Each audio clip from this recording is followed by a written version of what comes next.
Welcome to the Backlash, a weekly discussion about the past, present, and future of Western civilization. I am your host, Rebecca Hargraves.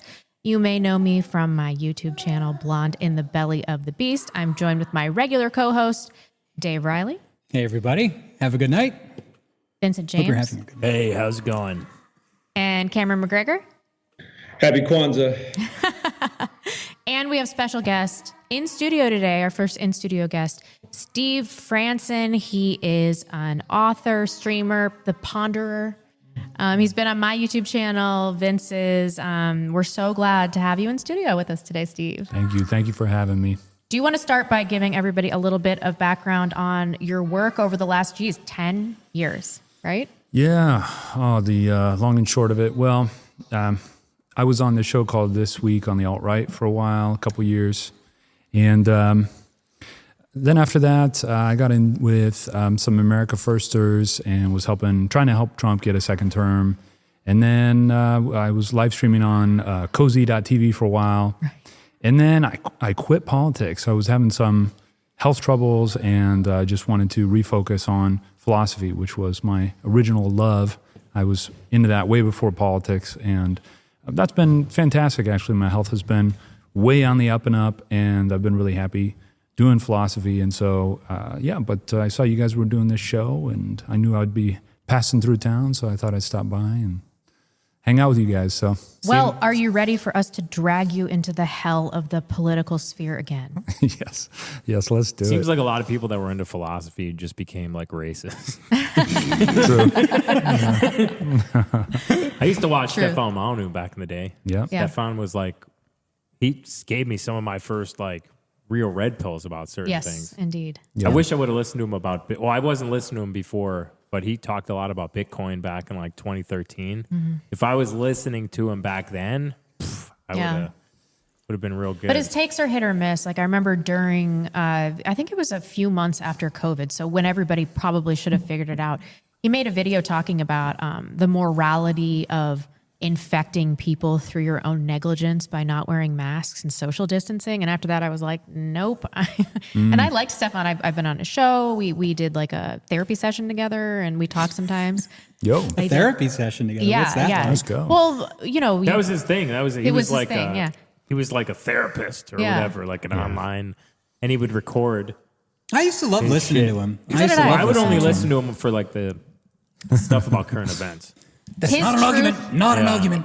His Truth About series was so fantastic. Yeah. I learned so much from that. Yep. That's what got me into it, because like I love when he showed the graphs and all the statistics and all the data. Like that was my thing. That's when he was at his peak. Yep. Yeah. He's still around though. I think he's still doing stuff on Rumble. On Locals, Locals and Rumble. Locals, yeah. Yeah, I'm in there. I'm a Molyneux stands for sure. Speaking of racists, we do have a new sponsor. Yes, we do. From the racist Tucker Carlson. Do you want to intro that? Yeah, here. I think I can maybe like hold it up. These ALP pouches, they are a direct competitor with Zyn. So we've got three different flavors. And anybody that wants to try one, we've got Mountain Wintergreen, Tropical Fruit, and Chilled Mint. So this is Tucker Carlson's brand. Let me try the mint one. Throw me the mint one. Yeah, the Chilled Mint one's good. Which of you homos is going to have tropical fruit? I'm supposed to This do guy, I'll try the fruit. Feeling this fruity. is direct from Tucker. I'm supposed to do an ad read. All right, go ahead. Right, Here, this is like 20 seconds. Ready? Here go ahead, we go. look at the camera. All right, here we go. Which camera? The one in the middle. Okay. We'll spare you the corporate backstory and cut to the chase. We love nicotine pouches, and we're here to share that love. Our mantra, a better time, isn't just a tagline. It's a promise. Better products, better experiences, and a genuine commitment to a better world. That's why a portion of every sale goes to real causes. No political players. Simple, honest, and yes, better. Tucker Carlson, thank you for sponsoring the show. Thank you for I was holding it upside down the entire time. Let's crack this open. Oh, you just pull them open. I can fix it in post. Don't worry. There you go. All right, what are we talking about tonight? Let's try Are we to going to get spin sued mine for around. this? Let's do some rapid fire stories. So I was in Mexico this week, and I every time I looked into the news, there was a new terrorist attack that was not being reported on appropriately. So this New Orleans truck attack, We'll talk about some of the similarities, but it's really hard for me not to get conspiratorial about all of these, except for the shooting last night, which clearly was just black people. That was black people. That was gang activity. It was gang actually. activity. We'll talk about that one, but all right. most briefly because it's pretty above board. Well, so I guess where do we start? We start with the first one is that this. No, those are our show notes. I don't want that. This is Jewish. Big bold letters. No, so we were starting out in New Orleans. This guy named, what was his name? Shamsuddin Jabbar. I like how you spelled it phonetically. That was very helpful. No, that's how it's spelled. Yeah. And so I thought it was funny because if you look at the way that his name is spelled, and here I'll give people a look into our notes here. His name is Shamsuddin Jabbar, but it's Sham Sudden Jab Bar. Like, does that have anything to do with COVID? Nope. Am I just being a little... This is tinfoilian insane. I reject this. Did I put my tinfoil on a little too tight? No, I thought you just did that so that you knew exactly how to say his name. But now that I'm looking at it, it's pretty easy to pronounce. So. Right. So weird guy. This ISIS, the media alleged that this was an ISIS attack. There was a ISIS flag that was on the back of the truck. That happened what was that thing that happened where there was an ISIS flag and it still had the freaking creases in it? This one still has the creases in it. You can see right here, down here in this general vicinity. Way cool. You can see the creases. They're there. It's just like the Nazi flag at Charlottesville. What was the one? No, there was another one where someone did something and there was like a brand new flag with like crease. Oh, Charlottesville. It was Charlottesville. Yeah, it was the Nazi something flag. More recent. Okay, maybe he just hasn't broken it in yet. Maybe he just got a brand new ISIS flag just for this event. Right. Yeah, I know. You can't even decipher the language on it. Yeah. You're thinking of this. Look at that. No, there was something else. There was something What was it else. in a bunch of tiny little schools? It was just, they just got it from, wherever, not Amazon. So anyway, this guy plows into a crowd of people. Do we have the video here? And you can see this is at Bourbon Street and Canal. He's waiting in traffic. Blah, blah, blah. Come on. Sick fucker. Damn, New Orleans. Yep. He killed mostly black people then, right? Actually, it's interesting. He killed 2 Israelis. Oh, really? 6% of the... What the fuck? How do you do that? 6% of the people injured were from Israel. I don't understand. If he's still alive, he better play the lottery. So that was the incident right there. All right, we're done with that. And he had this flag, this ISIS flag that he was flying upside down on the back of his truck. And then, it came out that he also had drinking problems, which you're not supposed to do. And he also has Jewish nicknames like Eli and Sham, apparently. So that's kind of weird. Why? Wait, is Sham a Jewish nickname? I thought that was... I don't know about Seems like a stretch to me. Sham, that's like Shamrock, right? I don't know. But what else is interesting is that this guy... Well, so that happened, right? Let's bring this back. That happened. New Orleans happens. Yeah. And then later, we get Vegas, where a Cybertruck pulled up. To the Trump Hotel, right? Yeah. Right.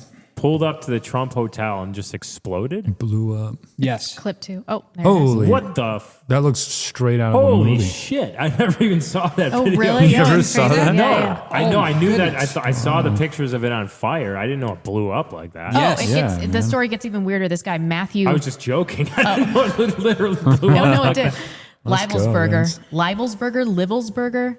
Okay, so everybody just assumes that he dies in the Cybertruck from the explosion, but he had a self-inflicted gunshot wound to the head. He had a gunshot wound to the head. Oh, yeah. What He the had fuck? a gunshot wound to the head. We don't know We don't if know that if it was self-inflicted. self-inflicted. It's being reported as self-inflicted. Probably wasn't. He was the head of autonomous vehicles for like General Dynamics, I believe. Oh, right. dang. So he worked in the autonomous warfare department, right?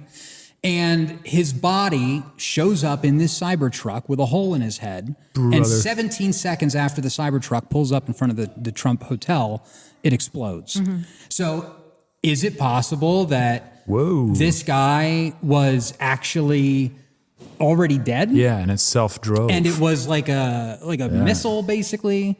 I mean, I think I tweeted this out. I got to find it. Pretty radical. There was a Clinton aide that was shot, that was killed, and he had ties with Epstein. And he was found in a tree, hanging from a tree, with a gunshot wound to his chest. And that was a suicide. And that was ruled a suicide. That was definitely suicide. How the fuck do you commit suicide after you hang yourself? Well, do you shoot yourself and then just fall? Like, why would you even hang yourself if you're going to shoot yourself? That makes no sense. Right. I remember there was a priest was it Detroit 5-6 years ago that I think had a double shot to the back of the head, ruled suicide amidst a child abuse scandal. Impossible. Yeah, right. So if it were a suicide, I think he probably, it was too coincidental. This was a Tesla and this was at Trump Hotel. Right. So obviously there's some connection here. But if it was a suicide to send a message, don't you think we would have found some kind of manifesto that would have been released to somebody at some point? I don't know. This is highly suspicious. Yeah, this is probably one of these inside ball things. Like if you know the signals, you know the signs to watch out for. This, you got the message loud and clear from this. Yep, totally. His wife was anti-Trump publicly, though. His wife apparently was anti-Trump, but there is some interesting evidence from Suleiman that the Cybertruck bomber was a MAGA Trumper, I guess. And so we've got some posts here. He went as Matt Berg on Facebook. Wait, what was his real name? Matthew Livelsberger. Oh, wait, he was Jewish or German? Had to be. That's a Had to German. be, too. That's a German Oh, really? name. Yeah. Whatever his religion was, I'm not sure if we know. But so that's weird. And then it gets even weirder because both of these incidents are connected because Livelsberger and Jabbar both spent time at Fort Bragg, which is a massive army base in North Carolina, and also it is a huge didn't they army rent base, the car? Wait, what was the thing about the rental car? They both rented the- from Toro. Turo, I think. Maybe And- that's just the thing that people use now. I don't know. Well, guess who the main money is at Turo? It's Barry Diller. Son of a bitch. It's like, so, okay, what's going on there? They both rented from the same car rental company. Both of them were in the military. Both of them were at Fort Bragg. Ryan Routh, by the way, went 140 times to Fort Bragg trying to recruit people to go to Ukraine. That's right, motherfucker. So there's something up at Fort Bragg. There's something dirty there. Have you guys ever watched that movie Shooter? Shooter? Yeah, I saw that Is it one. Mark Wahlberg? Mark Wahlberg, yeah. Yeah, that's Killer a good movie. Yeah, it's a good Yeah, movie. they plan an assassination on someone, and then they say, "Oh, you're a great sniper," or they're like, "We're trying to prevent the assassination of a president, and you're like the best sniper." He's like out of the military, and I guess the government left him on a hill to die somewhere, and he like quit. He like went to the mountains, and they're like, "Oh, you're the best sniper. We need you to like route out. We need you to show us the path of what a sniper would use to kill the president." And they got him on camera, like going through the entire like route and everything, and they like blamed it on him. Yeah. And But based on a true, then he got him back. then he got him back. Yeah. Well, that part's not based on a true story, but the government does this shit all the time. So Oh yeah, I wouldn't- it should be no surprise to us. And so there was a weird press conference that I did want to also highlight where Senator John Kennedy was in New Orleans. Oh, yeah, that was fishy. This is, I want the viewers to tell us what they think. Wait, about can I this. say it? Clip 3, Dave. Clip 3. Here we Play go. clip Here's three. what I want to ask from the federal government. Catch these people. Catch these people. And then tell the American people the truth. Now, I don't want you to tell us yet anything that's going to interfere with your investigation.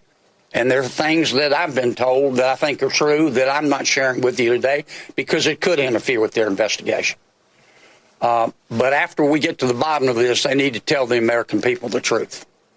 And You the see, people in New Orleans the truth. video of this guy and the muscling out the people black of lady America the truth. off the mic. I think the mayor and the governor are very wise to postpone this ball game for 24 hours.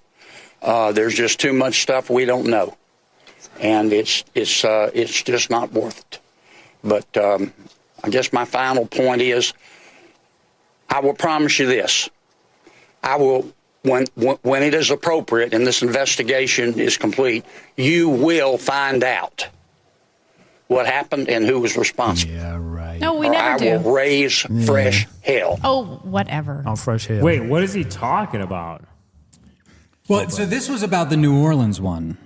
This Yeah, was I the know. New What is he Orleans one. talking He's about? Tell the saying people that the truth. Well, he's suggesting that he's been told things about what happened That's and right. why, and he's upset with that.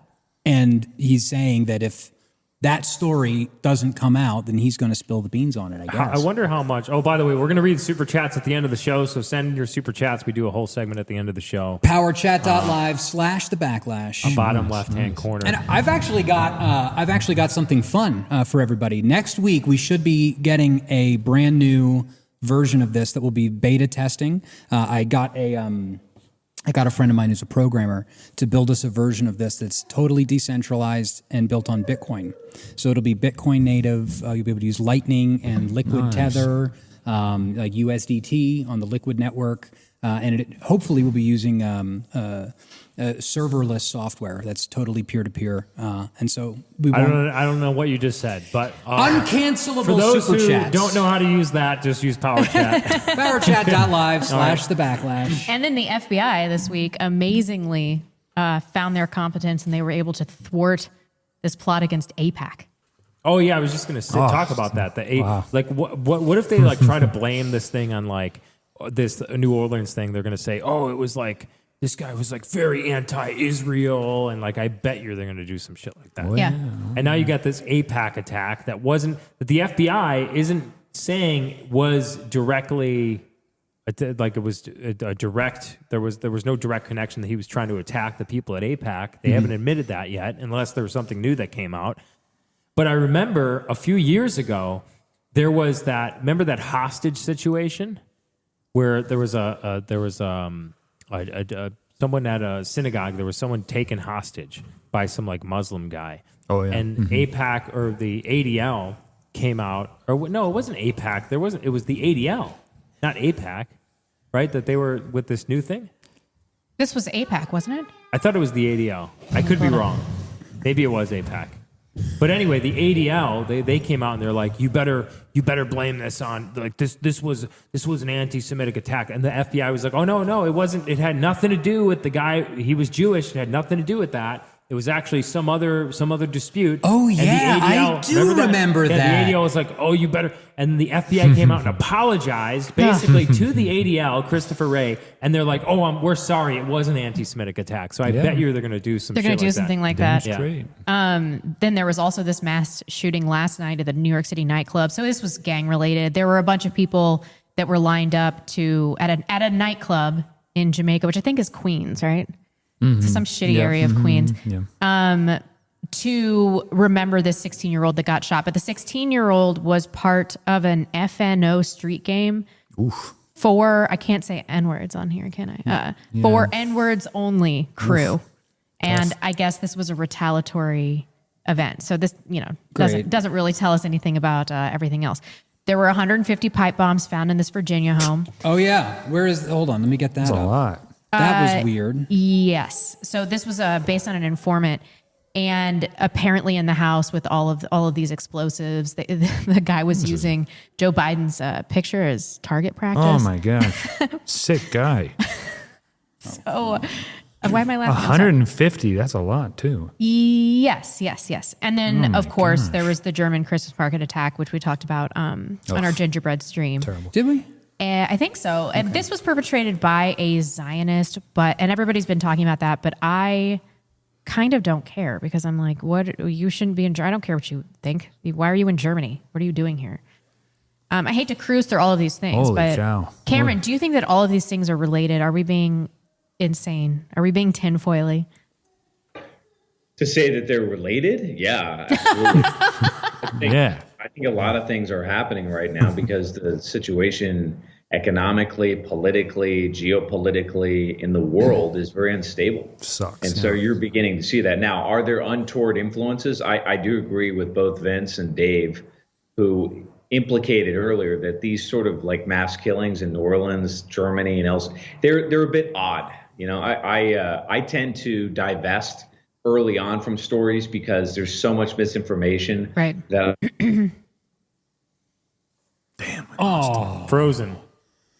How long do you guys typically give it? This is Elon Musk's fault. I know this is This definitely- show brought to you by Starlink, by the way. Starlink. How long do you guys wait until you feel like you have enough information to talk about something? Immediately. Okay, that's crazy. Immediately. I mean, you can talk about it. Oh, he's Always the back. right Cameron's back. Cameron's back. Cameron, how long do you wait before you typically feel like you can talk about something online after a news story breaks?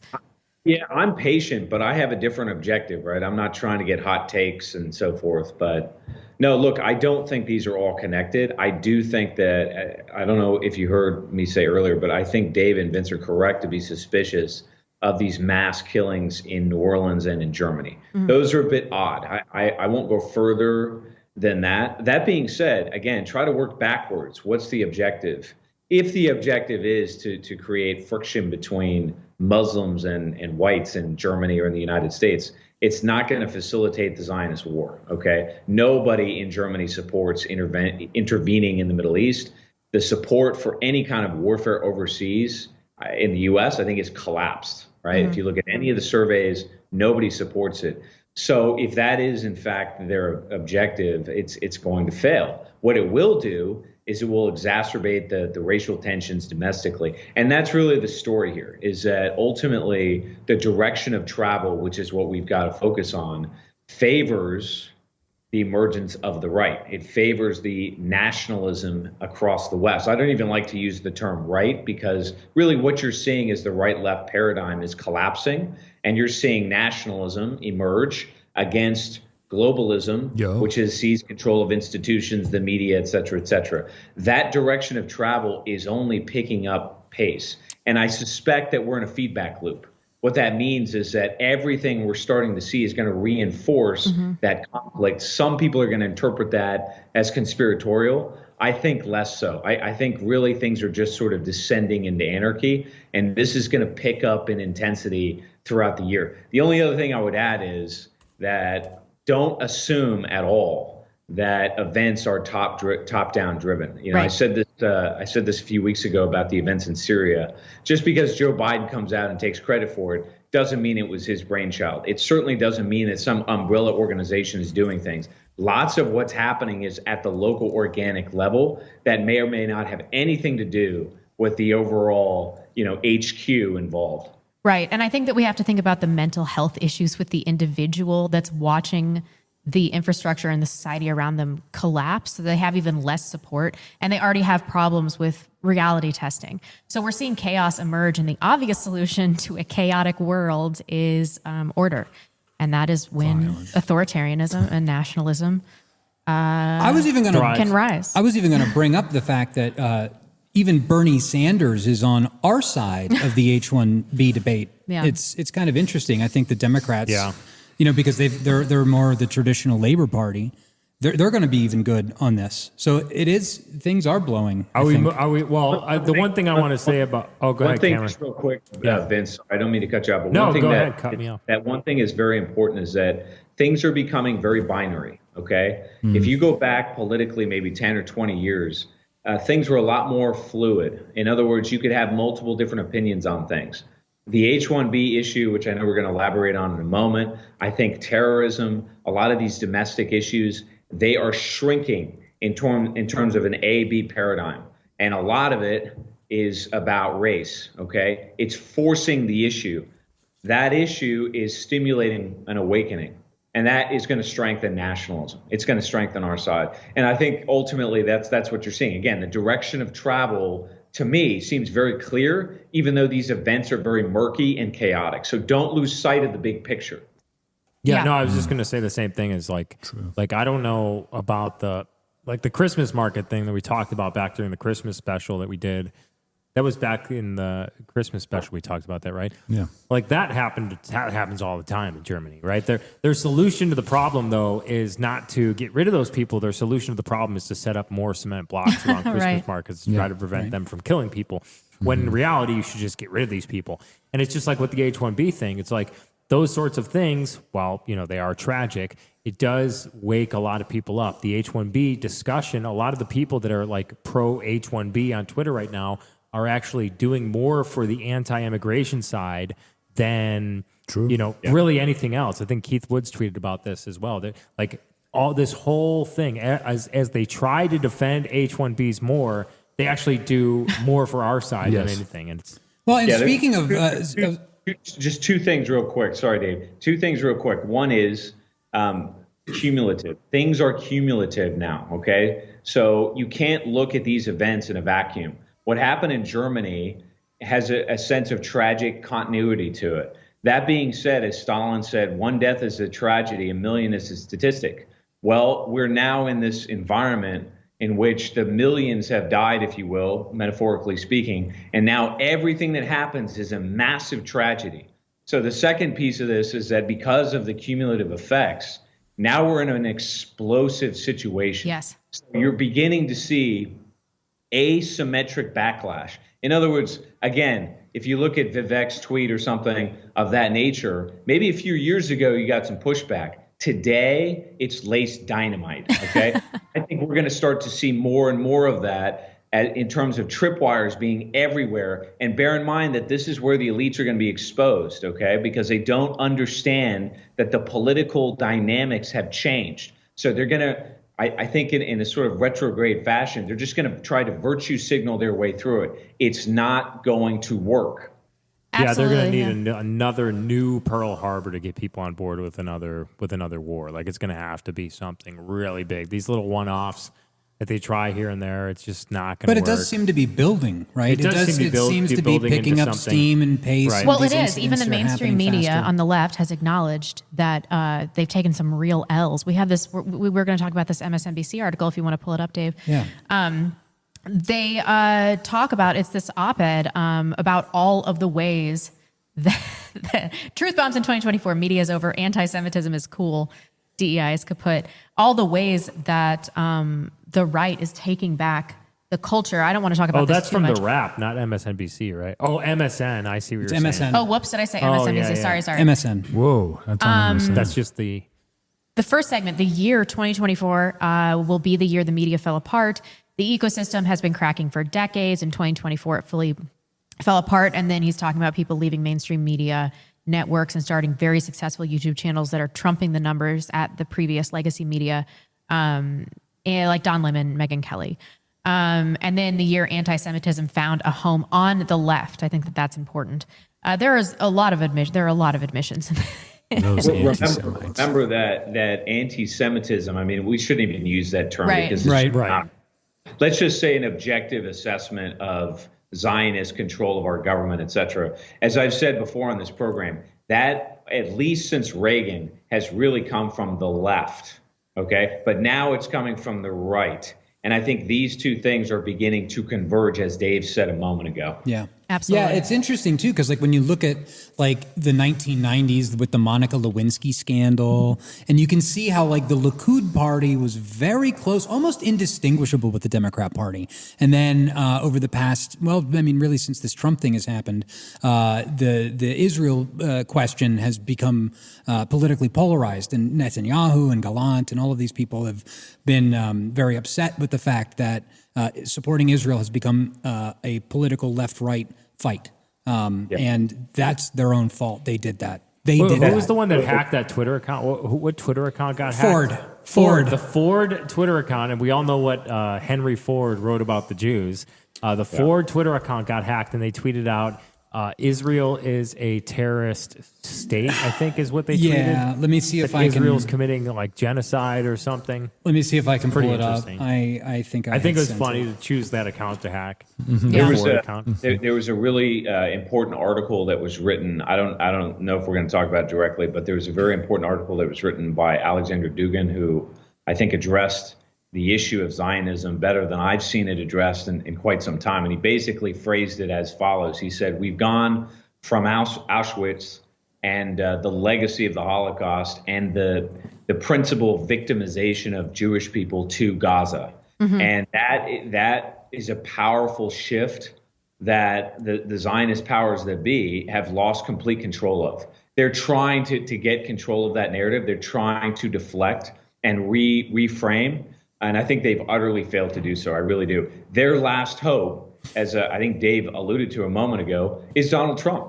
Right. And yet that's another reason why all of us should be very skeptical of Trump, of the supposed MAGA movement that he leads, and start to shift into a new political orientation, a new movement that I've talked about before, because Trump isn't it. And I also think that's in large measure why his reelection was so smooth. Yes, that, it was too smooth. He expected that to happen. Right. Go Now, ahead. Cam, do you think that there's any similarities there with AFD or National Rally?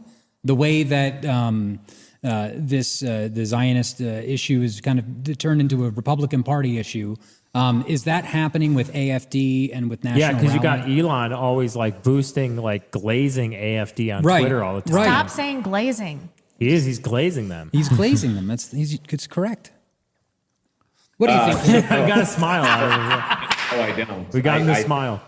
Europe is quite different, right? The politics over there are far more complicated. I do think you're right to some degree on National Rally. So again, for those who don't really understand French politics, you have what used to be Front National, which is run by Marine Le Pen, and she has pivoted on the Israeli issue. And a lot of people believe that that's because she's trying to corner the market and basically, I don't know what you would say, sterilize the racist, bigot Zionists in the National Rally. That's happened to some degree. Dave, I think you're right in some sense. But the fact of the matter is the politics in Europe are decidedly shifting to the right in ways that have outpaced anything that the Zionists are trying to control or even understand. The issue in Europe is the European Union, as I said earlier. The European Union is the mechanism by which these countries are controlled. And one other thing to note here, and this is a similarity between Trump and I suppose what's happening on the right in Europe. None of the right-wing parties, if you want to call them that, they're just nationalist parties, really. They have no ability, they have no power to govern in Europe. So National Rally had a seismic electoral victory, and they have basically no power in the parliament. The same thing is happening to AFD, okay? Likewise, I think you're going to see an anemic Trump administration. So he won. It's a virtue signal to his supporters, but there's no teeth. There's no substance behind it because the system, in our case, the two-party system and the Zionists that run it have assimilated him.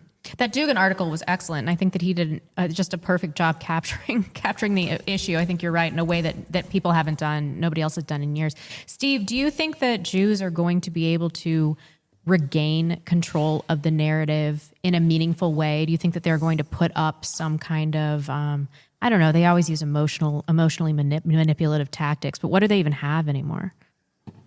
I guess they have the central banks, right? I mean, so they'd have to Everything. They only have the central banks and the media, they have everything. I mean, the supply lines. No. I mean emotional leverage, which is their greatest weapon. man. The Holocaust is no longer it for them. They can't do it anymore, and that's what Dugan talks about. Yeah. I understand they have institutional power. I would never say they didn't, but they don't have a lot of leverage in terms of making people feel bad for them or making people care about their history or anything like that. What are they going to do now? Because they can only do so much with the institutional power. They need minds and hearts. They can throw a race war.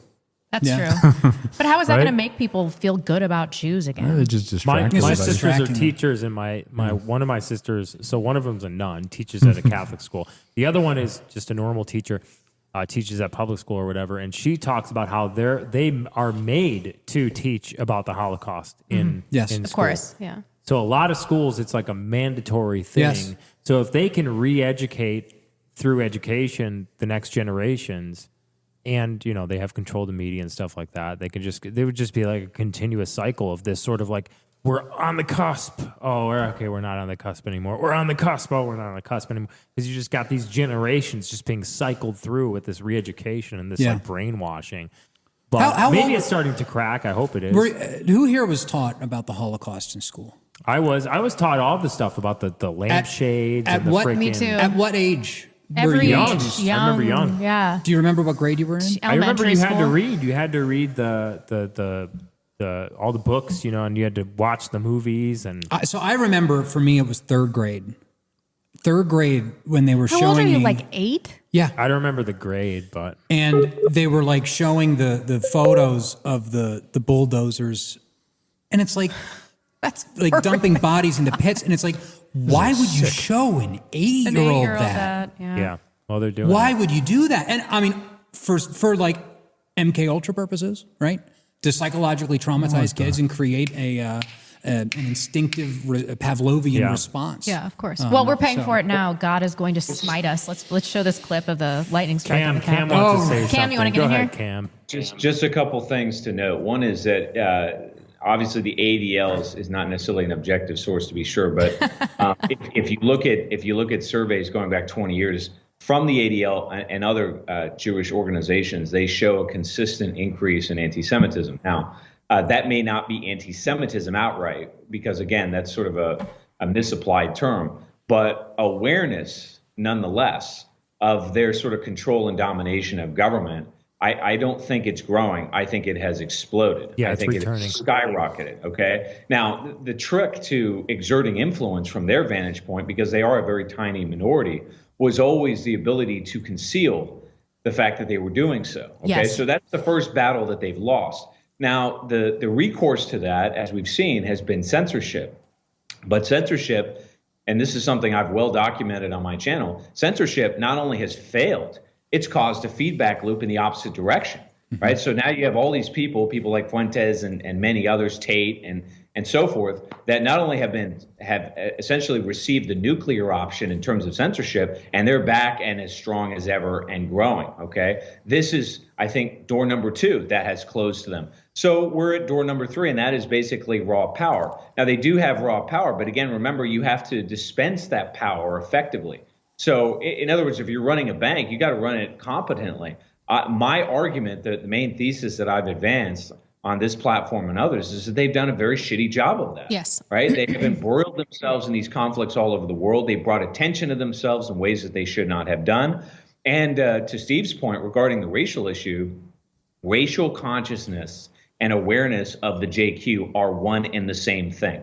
They have converged. Okay, so I don't think they're going to be able to create this sort of side skirmish in ways that other people have feared in the past, which is why I said earlier, they can do whatever they want in Germany. It's not going to get all these Germans on board with supporting Israel. That's not going to happen. Right, what right. it's going to do is bring attention to who brought all those foreigners to Germany to begin with. Right. Absolutely. And we've all done fairly well with censorship. Like Steve was pretty widely deplatformed, and then he just retreated so that he could work on his base of philosophy and work on himself. How many young men have done that?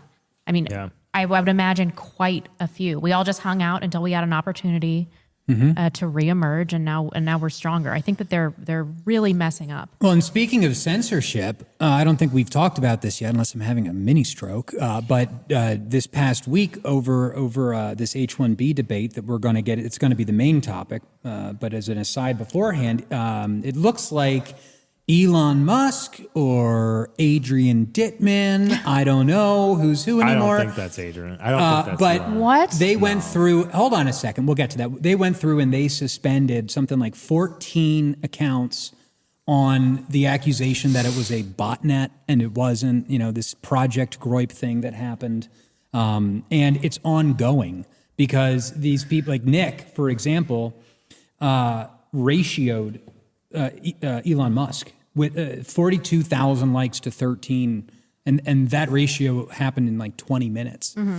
So you can see that they're still resorting to censorship, and it's broken. I mean, these young Groiper kids are respawning over and over again as quickly as they can make new accounts. There's nothing that they can do at this point, It's and a it's like the numbers more game that for they them. censor. Yeah, because if you use the same tactics over and over again, people are going to adjust. And the nature of technology, which is what we leverage every time we do this show, is that it's dynamic. It changes, which means that you have the ability to outmaneuver the censorship. And that is precisely what's happened. The other thing, too, and a lot of people get very black-pilled because they tend to think linearly. So they think, oh, well, over the last 80 years since the Second War, we've had institutionalization of propaganda, right, of false truths. And so it's going to take us 80 years to unwind all of the poison. That's not the way it works. Truth moves in light speed. It moves very fast. You can wake people up in a split second by reality. And I would argue that part of the reason for that, as I said before, is because human beings are spiritual entities. We have a natural locus. We have a natural orientation for the truth. That truth is out of the bag, folks. I think what's happened since Gaza, what's happened since COVID, has smashed credibility in the legacy institutions. Now the floodgates are open, and there isn't a damn thing they can do about it, from what I can tell. Yeah, this guy that that ran over people in New Orleans.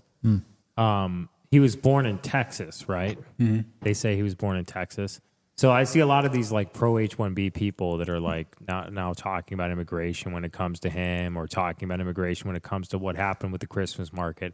It's like, dude, you have no place. And I tweeted this out. I was like, you have no place now talking about immigration if you're if you were like on board with this H-1B bullshit.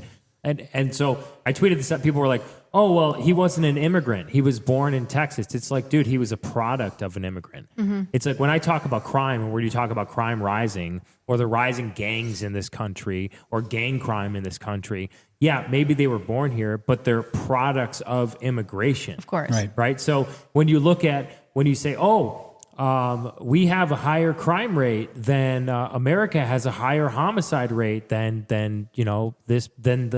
Finland. It's like, well, if we had the same demographics as Finland, then we would have the same crime rate. We would have the same homicide rate, but we don't have the same demographics of Finland anymore. So when you look at like the gang membership rate, or the crime rate by gangs or whatever, that's a product of immigration. That's a product of demographic change. So it is connected. And so for these people that are now like, oh, this is like, I can't believe this happened, or I can't believe the Christmas market attack happened. It's like, well, why are you pro H-1Bs? Like, yeah. And what did you think was going to happen? We should have no immigration right now. Right. With the way that shit's going, like housing prices, the economy, like we should have zero immigration. Right. Yeah. I don't want to rehash the tweets that people have been reading, Musk's tweets, and everybody knows about Vivek's tweets, but we should, in case you've been living under a rock and you haven't heard some of the things that that Musk and Vivek were saying. So Musk tweeted, the number of people who are super talented engineers and super motivated in the U.S. is far too low. Think of this as a pro sports team. If you want your team to win the championships, you need to recruit top talent wherever they may be. That enables the whole team to win. So what we have are these tech billionaires that do have a concept of team, but they lack the ethnos, the understanding of ethnos. So Elon is thinking in a different way than all of us. He doesn't believe that we're even like a team on planet Earth. He wants us to go to Mars. Like, I don't think he really cares about race. I don't think he cares about America. He himself is an immigrant. He surely doesn't care about his people. I mean, why isn't he in South Africa? Why isn't his whole mission in life as a billionaire trying to save white South Africans? He clearly doesn't care about race. And then Vivek, of course, who's this shifty Jeet that pumped and dumped the stock of a drug that he knew didn't work. But he's talking about what it was like to grow up. He says, more movies like Whiplash, fewer reruns of Friends, more math tutoring, fewer sleepovers, more weekend science competitions. Less fun. Yeah, just less fun. More books, less TV, more creating, less chilling, less hanging out at the mall. I don't think this guy has even seen what our mall culture is like recently. Most malls are closed at this point. Most malls are closed, yeah. Most normal American parents look skeptically at those kinds of parents. More normal American kids view those kinds of kids with scorn. If you grow up aspiring to normalcy, normalcy is what you will achieve. Normalcy doesn't cut it in a hyper-competitive global market for technical talent. And if we pretend like it does, we'll have our asses handed to us by China. Now, this is the argument that I hear from mainstream conservatives all the time. Like, we have to compete on a global market. But nobody ever addresses, except for the dissident right, that the thing that makes us most competitive in the global market in all ways is racial homogeneity, and that's how you maintain a culture. So they're totally selling us out. And Vivek has to do this because I believe he's the product of H-1B visas, isn't he? And I don't think his father is a citizen either. Let's ask Grok. I don't know. Well, and you don't have to be competitive. You can just stay home. Yeah. You can just be American and enjoy your life. Right, and, right. Like, why do we need to compete with China? They're just, they did a survey of Chinese of over 1,000 people, and none of them had an inner dialogue. What? So, not a single one. So, what kind of society do we need to compete with there? Like, we could just stay home and do some cool stuff, do some culture, have some nice family times. We don't need to compete with China. Right, especially in that way. And what does competition on that level really mean? Like we're GDP. It just means Just GDP. replacing. They just think in terms of mathematics. And that we're economic units. Yeah, You can just we're plug tax people in. livestock. Yeah. Right, but you can't just plug people in. And we're it's not, kind of like yeah. Sam Hyde said in his video. It's Oh, like, of course. Right. Like Yeah. you can't just plug people in. No, we're But- not interchangeable units. Right. Yeah, I think actually I don't want to cut off Cameron. No, go.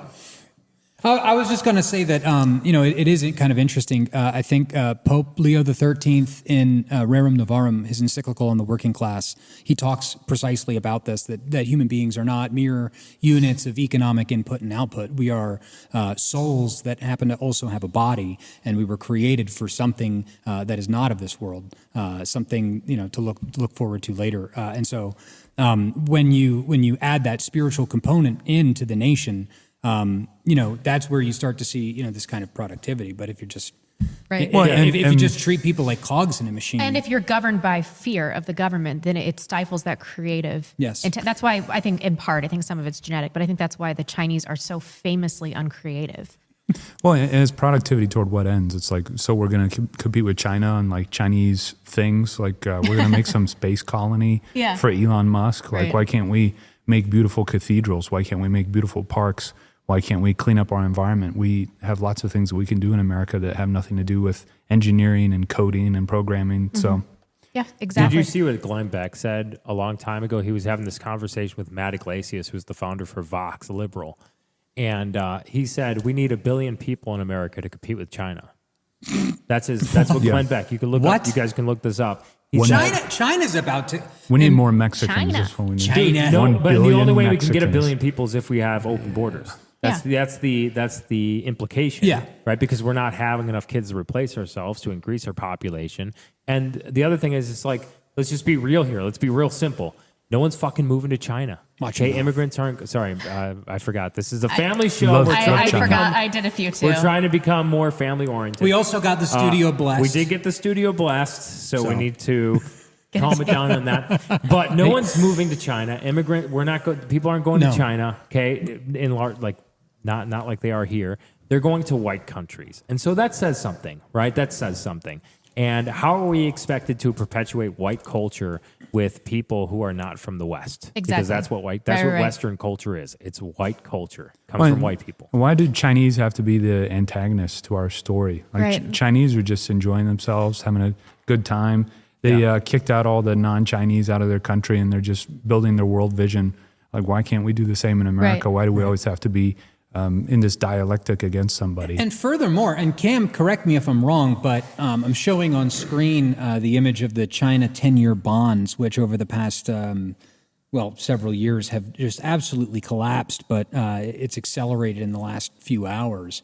Now that obviously like the yen carry trade is blown up and these ghost towns in China. The Chinese are okay though. I They don't think that they have they're gold. They have Bitcoin. They're doing good. They're doing well. Yeah, Well- they're doing quite well over there. The ghost cities. Okay, so let me just give me a few minutes here, because Go ahead. this is a much bigger issue than I think you guys understand. And I say that with all due respect, because most Americans understandably think about this issue in terms of America. This is not about America. And fortunately, I suppose, I'm uniquely qualified to address this issue. I worked in tech for almost half a decade, and I worked for 2 Indian-owned companies. They had offshore teams. My business mentor was an Indian, okay? He had a background in mathematics from Duke. He went to Wharton Business School, very talented and intelligent person, much like Vivek. But this issue is about assimilation, all right? It is about the myth of assimilation, because ultimately, Vivek, if you evaluate who he is in a vacuum, he is the gold standard for immigrants. True. He is highly educated. He has made a lot of money. I can't speak to the pump and dump scheme. I'm sure it's probably true, but I don't know. But he has a high educational attainment. He's made a lot of money. He speaks our language fluently. He appears to champion American values. So a lot of people, Americans, white people, were understandably perplexed by his tweet. But if you understand who he is, and I grew up with these people, I know them all. I've worked with Keralites. I've worked with Telugus, Tamils, Marathis. I've worked with Gujaratis. Okay, I know India very, very, very well. When you understand these people, what you're hearing from Vivek is a completely hostile and foreign culture. This is very similar to what you see from a lot of South Asians that come to the United States. They never become part of America because they are not Americans. Vivek is not an American. He's an Indian guy who lives in the United States. Okay. Now, why do I call attention to his background? His family comes from Kerala. Kerala is a state in southwestern India, but originally his family is from Tamil Nadu. Tamil Nadu, for those of you who do not know, is heavily involved in the tech industry, the software industry in India, okay? But his family comes from an upper class in India. They are what's called Brahmins. Every Indian virtually in the United States comes from two castes, the Brahmins and the Kshatriyas. They are the upper class, the upper class in India, okay? It's very important to understand that because in India itself, when you ask Americans, you might say, how many Indians work in software?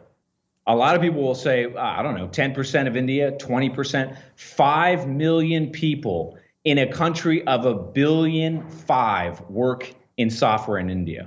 Wow. That's it. 5 million. Okay. Now, why is that? Because India has a caste system. It has over 3,000 different castes. Because there is absolutely no equality in India. Because at every level of their society, there is complete divisiveness by language, by religion, by race. India is one of the most racially divided societies in the world. They are far more diverse, I might add, than the United States. People think the United States is the most diverse country in the world. That is nonsense. It is India, and it's not close, okay? What that has created is a wildly dysfunctional society in which the elites at the top regard the rest of everybody as at the bottom. And if you want to make it in India, you basically have to go 3 routes. Either route number 1, you work for the government, particularly if you stay in India. Route number 2, you go into software. Or route number 3, you become a doctor. If you do those things, you make money and you perpetuate your caste. If you do not, you live in filth and poverty and you're nothing. This is their society. This is the way they view things. This is why Vivek tweeted what he did. The issue is that's not how you run a functional society. You need a middle class. You need organic, low-level, highly capable people like everybody sitting on this table this evening, all right? And not everybody at the table is going to make $1 million, but they're highly capable and functional. That is the antithesis of the caste system that dominates India. And remember that the average IQ in India, as best we can estimate it, is in the mid-70s. Now, some of that is probably because of malnutrition, all right? Some of it is because the conditions, the socioeconomic conditions in India are, to say they are Dickensian is an understatement. It goes well beyond what anybody in the Western world can imagine, okay? Well, I there's the say child all abuse, of that too. to say this. The child abuse knocks down the IQ. If you look at China and how China became a modern industrial power, because it has, all right? In 40 years, that country has completely transformed. And I have been to China. I saw it up close. They did the opposite of what Vivek argued. They created a program called Common Prosperity.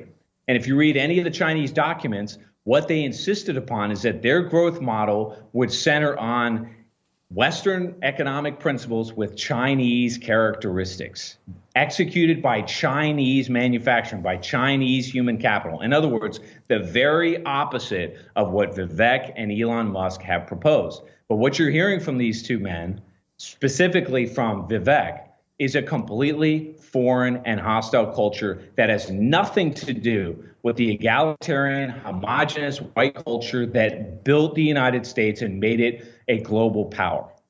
Right. And I don't think it's just our misunderstanding of Indian culture. I think that Indians do not really understand our culture, and that's represented by what Vivek said. But Western values are totally alien to Indians. Could you play Wait, can I just say, clip Cameron, 6? that was fucking awesome, by the way. That's good. Sorry, another F-bomb. Go follow him on YouTube, at Neo Masculinity on YouTube. Make sure to follow his YouTube. That was amazing. Play 6 or 7. Okay. Fairness. Now, these are all European concepts. You think that these are parts of firmament. They aren't. The concepts like fairness, justice, trust, empathy, and impartiality are completely alien concepts to the Indian mind. They cannot differentiate between right and wrong. They simply can't differentiate between what is right and wrong. They do not have the concepts, the Western value concepts that you think are a part of the natural existence. They aren't. Human rights is a Western concept that is incomprehensible to Indians. They fail to understand personal space and respect for the individual. Speaking to them about rights, even negative rights, I'm not talking about positive right, even about negative rights only leads to confusion. So here is the foundational principle to understanding India. It is an amoral, irrational society devoid of values. Any values you try to instill will slip off like a water off a duck's back. So here is the problem with Indians. You cannot teach them anything good until the foundations of morality, rationality, causality, and other Western values have first been laid in their minds. How would you do that job? I don't know how you can do it. Without these foundations, the fruit of the Western civilization only serve to turn their hedonistic tendencies into something more malevolent. That's just absolutely Fairness. scathing. Who was that guy? His name escapes me. Bayurandi or It's in that something? tweet. We gotta give him a scan. He actually just did an interview with Pete Quinones a few days ago, so he might be available. But I encourage everybody to go through these tweets. It's see just his an name. Wait, absolutely. who tweeted that? This is from Europa ad Astra, at Europa ad Astra. I'll add to that speech, very eloquent speech that he just gave there, and as well as Cameron's. Did you know that 95% of Indian the girls. people that shit outside are in India? Well, 65% of public defecation. I saw that same video. Did you see that Yeah. video? Video, Yeah, yeah. 65%. I don't know if we could pull it. It was Did like you a TED tweet Talk. it? Did you tweet did I just watch a TED Talk about? No, India? someone did. Oh, I didn't I tweet watched that. it, yeah. Someone did. But there was a TED Talk about public defecation, and they said, All right. Is it there? Oh, you're People awesome. represents all of the open defecation that happens in the world. This is the fraction that happens in India. And this is the fraction that happens only in rural India. Oh my Lord. 65% of rural Indians defecate in the open. Well, they don't So even what potty that train. means is that most of the open defecation that happens in the world happens in rural India, and most rural Indians defecate in the open. Every day, 500 million people in villages in India go in the fields rather than use a toilet or a latrine. Good Lord. That's bigger than the Some population statistics of about the United guys States. in India. More day. people than we have in the United States. Live chat has shit just outside. informed me that guy's name is Jayant Bhandari. Yeah. Okay. And he was just on Pete Quinones, so please check that out. But I think that these people are right. I know that was a scathing review of India, but he does come from the culture and understands it in a way that we don't. And he goes on to say that they bring their culture wherever they go because they're having an existential crisis about their inherent moral inferiority. And so he talks about in Indian neighborhoods in the United States and other places, there are smells, there's chaos, it's filthy, people are still pooping outside and things like that because they have to bring that chaos into an orderly society or they don't know how they fit spiritually. And I think that that's an important thing to note. Cameron, would you talk a little bit more about this myth of assimilation? It's not just Indians, people are who they are. Yeah, look, I tell people all the time because, there's just a lot of fear. And I know all of you can attest to this because you have these conversations about immigration, about replacement, and understandably so. I think there's perhaps 50 million illegal immigrants that are in the United States, perhaps more than that. Okay? We do not know the exact numbers. And it's one thing to sort of read out. Shit, we lost. It's okay. He'll be back. He'll be back. He'll be right back. Well, in the meantime, have you guys played the game where you? Oh, no, he is. he's back. He's back. Sorry, continue. So go ahead. Sorry, yeah, guys. It's one thing to read that statistic. It's another to experience it. And a lot of the white working class that have not made a whole lot of their income earning capacity since the 1980s is basically flatlined, as most of you know. They have had to deal with mass immigration, whereas the majority, perhaps, of whites have not had to deal with that for the bulk of the last 50 or 60 years. That's now changing because the volume of demographic replacement of mass immigration is so great that it's affecting everybody. I mean, you guys are in Idaho. I think it's affecting you there. Yeah. 10 years ago, that was not the case, but today it is. Yes. That being said, the multicultural platform, if you will, is a stool. And underneath that stool are all these various legs. Vivek Ramaswamy in Indian migration is a leg on that stool. So is African American. The Afro-American identity, if you will. If one of those legs breaks, the whole thing collapses, okay? Which is why there has been such a programmatic effort to protect all of these various groups, to sort of scaffold legal protection, political empowerment, et cetera, et cetera. What's beginning to happen now, I think, is that the normies on the right, and perhaps some on the left, are beginning to realize that the whole program is a conspiracy against their interests. And Vivek just served it to you on a silver platter. Exactly. Okay? Right. If Vivek Ramaswamy, who, as I said, is a high income producing, highly articulate, you might say well socialized immigrant American, if he's not fully Americanized, then what immigrant can be? This is the kind of discussion that we're going to begin to have. And I want to make just one point clear on this, because it is a tricky issue. We all have friends that are of different races. I certainly do. As I said, my mentor in the business community was a brilliant guy, and he taught me a lot of things, okay? But I think the quote that summarizes it best comes from George Frost Kennan. George Frost Kennan was probably the most talented diplomat we've ever had. And he said, our capacity to assimilate non-Americans basically is limited to peoples of Caucasian origin. Now notice, he said limited. He didn't say it was impossible, but limited means that you have to maintain the demographic balance of the country. And for the vast majority of our history, we've been 80 to 85% white, okay? Now that ball game is completely shifted, and we're in a very dangerous environment, but the multicultural stool is collapsing. And as I said, if one leg collapses, the whole thing breaks. That's what we're witnessing. Yep. Yeah, I don't know if you have those tweet links up about this, because we're on to the H-1B visa Steve, did you want to weigh in? Oh, yeah. I mean, India is the most backward culture in the world because they're the worst child abusers. What the open defecation should tell you is that they don't even do potty training. If you look into the statistics, this is the most shocking statistic. Well, one of them is that 100% of Indian girls have been raped by the age of 12. And the only ones that get away from that is if they've not had a male member of their family living in the house with them. So this is, I mean, it's just like... What? And then, another one is in India, every year, 15 million newborn infant girls are murdered. They're, they get rid of them anyway because they prefer to have males in India. And then, another one, like another sidelong glance at it would be like, we looked this up the other day, 700,000 Indians die every year from diarrhea.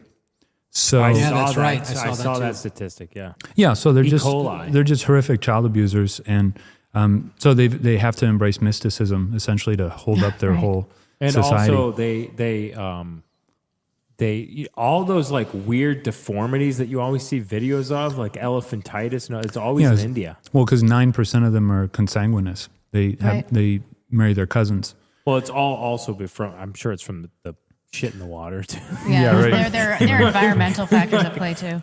Well, and a lot of the Buddhism in India is a turn away from the harshness of the reality, and it's a turn inward. But they need to actually come to terms with their reality, but they can't because they rape all their children. Basically, They do rape a lot. Yeah. Vivek Ramaswamy raped Nikki No, in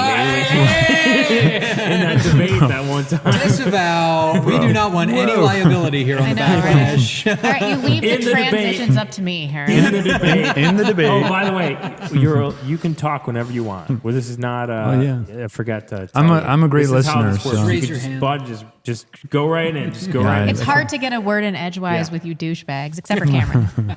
No, Cameron can talk too. He can talk. He knows how it goes. No, I just said he's the only one that's not a douchebag. I was just talking about him. Oh, Thanks. He I might talk be a over federalist. Dave a few times, and I'm sorry about that, Dave. No, it's my no, fault. it's fine. I have this is an ADD. open I did- conversation. I did want to add just a couple other things too, because this phony expression of the talent war is often used as the Trojan horse to deliver us from some kind of illusory threat that isn't real. Most of the Indians are here post 1965, as I think we all know, but they're here because of the corporations in the 80s that were trying to cheapen costs. They were trying to reduce both hardware and software costs. So they started by offshoring hardware costs, and they found places like India. And then they discovered that they could replace white workers, basically white technical engineers, with cheaper engineers from overseas. And that has become institutionalized and programmatic. And anybody that has a background in software engineering in the United States that's an American has probably seen it firsthand. You can go to universities in Texas, Missouri. You'll see advanced software engineering degrees that are 80% Indian or 90% non-American. So what you're literally seeing is the displacement of our middle class programmatically by corporate interests. Now, I emphasize that because we tend to overstate the control that the powers that be have. There are many variables at play here. Some of what has happened is certainly the instrument of Zionism, okay? But a lot of the damage that's been done to the United States is the corporate interests. And that's to some degree what you're hearing from Elon Musk, as Rebecca said earlier, right? There is no centered thinking in the United States. These people live in some kind of globalist fantasy world where they're trying to maximize geo-arbitrage. That's really their orientation. They could give a shit less about the country. And this is another distinction between us and the Chinese. In China, the corporations are subordinated to the national interest. In the United States, the national interest is subordinated to the corporate powers that be. Ironically enough, this brings us into alignment with people on the left who've been arguing this for a long time. They're absolutely correct. And that is really the reason why you've got so many of these people here. One final thing for those of you that are listening, if you really want to understand Peter Thiel, Elon Musk, etc., there's a book called The Sovereign Individual. Sovereign Individual was an argument that states would collapse, that national identity was an anachronism. Simon Black. And we're basically going into a world where we're all going to live in these little pods as sovereign individuals, earning and maximizing our income at the expense, presumably, of other people. We'll live in these small, like, techno ecosystems, okay? This is their worldview. That's what you're hearing from Elon Musk. It's a falsity. It's not the direction that the world is going in. It's also a failure to understand how nations actually work. As we've said, they're extensions of the human component, of the spiritual composition that makes the nation possible. Without that, you can't have real wealth. But Elon Musk thinks that he's John Galt. He sees himself as this Ayn Randian figure that stands above everybody else and has no nation, no culture, no community. He's just maximizing profit. Absolutely. Yeah. And then the mainstream conservatives, this is an issue of race for them. They're saying I have a tweet from Michaela Peterson. Boy, she turned out to be even dumber than I expected. This girl, the Petersons are such disasters. She said, why'd the woke right pretend it was illegal immigration they were against when it turned out that it was immigration in general? At least be honest about it. If there's assimilation into the culture and legal immigration, what is the problem other than skin color? That it's all just skin color. And we're hearing this from people that are purported conservatives. And, it's not like people were trying to say, well, actually, a lot of the boomers were saying, like, I just want them to come in. I just want them to come in legally. But a lot of people like us have been screaming from the rooftops, no immigration, moratorium on immigration. Well, she's white. She's white and she sucks. Oh, yeah, she's terrible. Right? Yeah. She's terrible. She's just awful. She is a giant whore. That is. So but she's white, but she doesn't fit in with America. So she should go back to Canada. Yeah. Yes. Yeah. How about that? She just left Canada because she said there are cultural issues. And she emigrated to the United States, and now she's saying Justin Trudeau is like, we're gonna need to stop immigration for like the next 2 years. Did we read this tweet? Did we read this one? People who think less qualified Americans should be hired over more qualified legal immigrants are the same as pro DEI people. You're dumb. Why India? Well, if they were truly interested in looking at us like cogs in the machine, or just like, oh, numbers, smartest person, then we could have a conversation about European immigrants. Yeah, Right? but that's what about not all what of these they're really people doing. in South Africa that are endangered of being murdered by blacks? There are Yeah, 4.5 million right.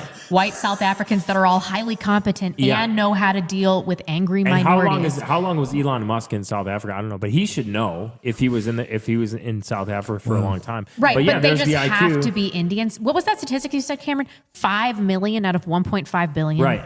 Yeah. Oh, there's a tweet. Someone tweeted this. I think it was me who tweeted out a picture of. I think it was me. Let's go. But I might have reposted it. But there was a picture of someone did this on 4chan, or maybe it wasn't 4chan. I don't know. But someone like did the math, and they're like, based on the IQ, based on the bell curve, like we have millions more. right. Potential geniuses here in America, than they do in India. Than they Right, do right, in right. India. Yeah. So that's not even what they're You went most viral interested for that, in. bro. There it is, right there. Yeah, you feasted for that. Yeah. Yeah, that's the thing. They just want to save money. They do just, it's also they want to destroy the middle class of America.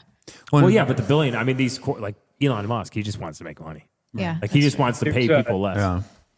There's something else that's fundamental here, and I'm sad to say I am somewhat surprised at the lack of depth on the part of Elon Musk, because yes, he got started with PayPal, but he has managed the factory floor, right? So he should understand how that dynamic works. There's a really good book called Hive Mind by Garrett Jones. Let me just read a section of it to you, because this is illustrative of what an economy really is. And remember what I said earlier, the Chinese had every intention of hiring and training their own people. Nowhere in their economic program, which has been, I would say, probably the most successful in the history of the world, maybe only second to ours. And they modeled a lot of what they did on what the United States did in the 19th century, okay? Human society in every nation today is a form of collective intelligence in which the accumulated knowledge of the past makes its members richer today, and in which the many small daily cognitive contributions of millions of neighbors in offices, factories, halls of government, and elsewhere help to make their lives better, as if by Adam Smith's invisible hand. Those millions of small cognitive contributions are what create each nation's collective intelligence, each nation's hive mind. Members of society all draw on that collective intelligence. They all benefit from the hive mind that they never pay for. Who's the hive mind? It's us. It's the society. That's what creates the social multiplier effect. You take that out and you essentially employ a program of economic mercenary recruiting. You lose that hive mind and everything collapses. And ironically enough, if you look at our major industrial programs since the 1960s, have they benefited from mass immigration? No. Our blue chip companies have systematically declined. Take Boeing as an example. There are others. There weren't they like training Indian programmers to do the 737 Max? Mm-hmm. I'm pretty sure that was legit. Yeah. I think that they were. And you were talking about we were talking about immigration. It was mostly from Europe for a very long time. Like 2/3 of immigration had to come from Northern or Western Europe because they have an easier time of assimilation, shared culture, shared history, shared experiences. They spoke the language, which was like the most basic form of assimilation. And now that we're on the trend of reading excerpts from books, I have one. This one's from Sam Huntington's "Who Are We?" And I pulled it. Let me just pull this up real quick. I have this in my photos here. There's a meme that's been going around. Have you guys seen this meme where it's like we want to hire the best people, and then it goes to I don't know if I think I have it in the outline. It's right here. See if you could pull that up there. That tweet link. It's been going very viral. A lot of people have been sharing it. They have this all diagrammed out, by the way. Yeah, they're coordinating on this. Thanks to Rebecca. I'm watching this right now. Oh, there we go. Yeah, I want to go ahead if you can read that, David. I want to hire the most qualified candidate. I want to hire my own people. Yeah. Only brown guy. Yeah. Right? And then it goes. You got to do the accent. And then there's two. Do the accent, Dave. Okay. I want to hire the most qualified candidate. I would like to hire my own people. There you go. There we go. I want to hire the most qualified candidate. I want to hire my own people. Yeah, I love and then it. it's just, I want to hire my own people. Do not redeem it. Do not redeem it. Why did you redeem it, you bloody? Yeah. So this is from Sam Huntington's "Who Are We?" They say at a gold, and you have to remember, like it's only white people that think that will put the interest of America, and like Cameron was talking about in that book that he was just mentioning, will put the interest of society ahead of their identity, right? And become an American and adopt the American identity. This is just like that Indian guy was talking about. Western values, Western culture, white culture. It says, at a Gold Cup soccer game between Mexico and the United States in February of 1998, the 91,255 fans were immersed in a sea of red, white, and green flags. They booed when the Star-Spangled Banner was played. They pelted the U.S. players with debris and cups of what might have been water, beer, or worse, and they attacked with fruit and cups of beer. A few fans who tried to raise an American flag. This game took place not in Mexico City, but in Los Angeles. Now, we're not saying everyone, but other groups of people, aside from white people, tend to put their people, put their race, put their culture ahead of everything else, even if it's to the detriment of society. Yeah. And for them to argue for immigration, for mass immigration, for H-1Bs, people like Vivek, other people like that, in part, it's a racial thing. They want to see more people like them, and also in part, if you're it is like a money thing. Because if you look at how much they have to pay H-1B, or how much they have to pay American workers versus how much they have to pay H-1B workers, it's a bigger profit right there. It's a bigger profit for them. And these people can't leave their jobs. Right. They're indentured servants, basically. And corporations have to fight inflation too.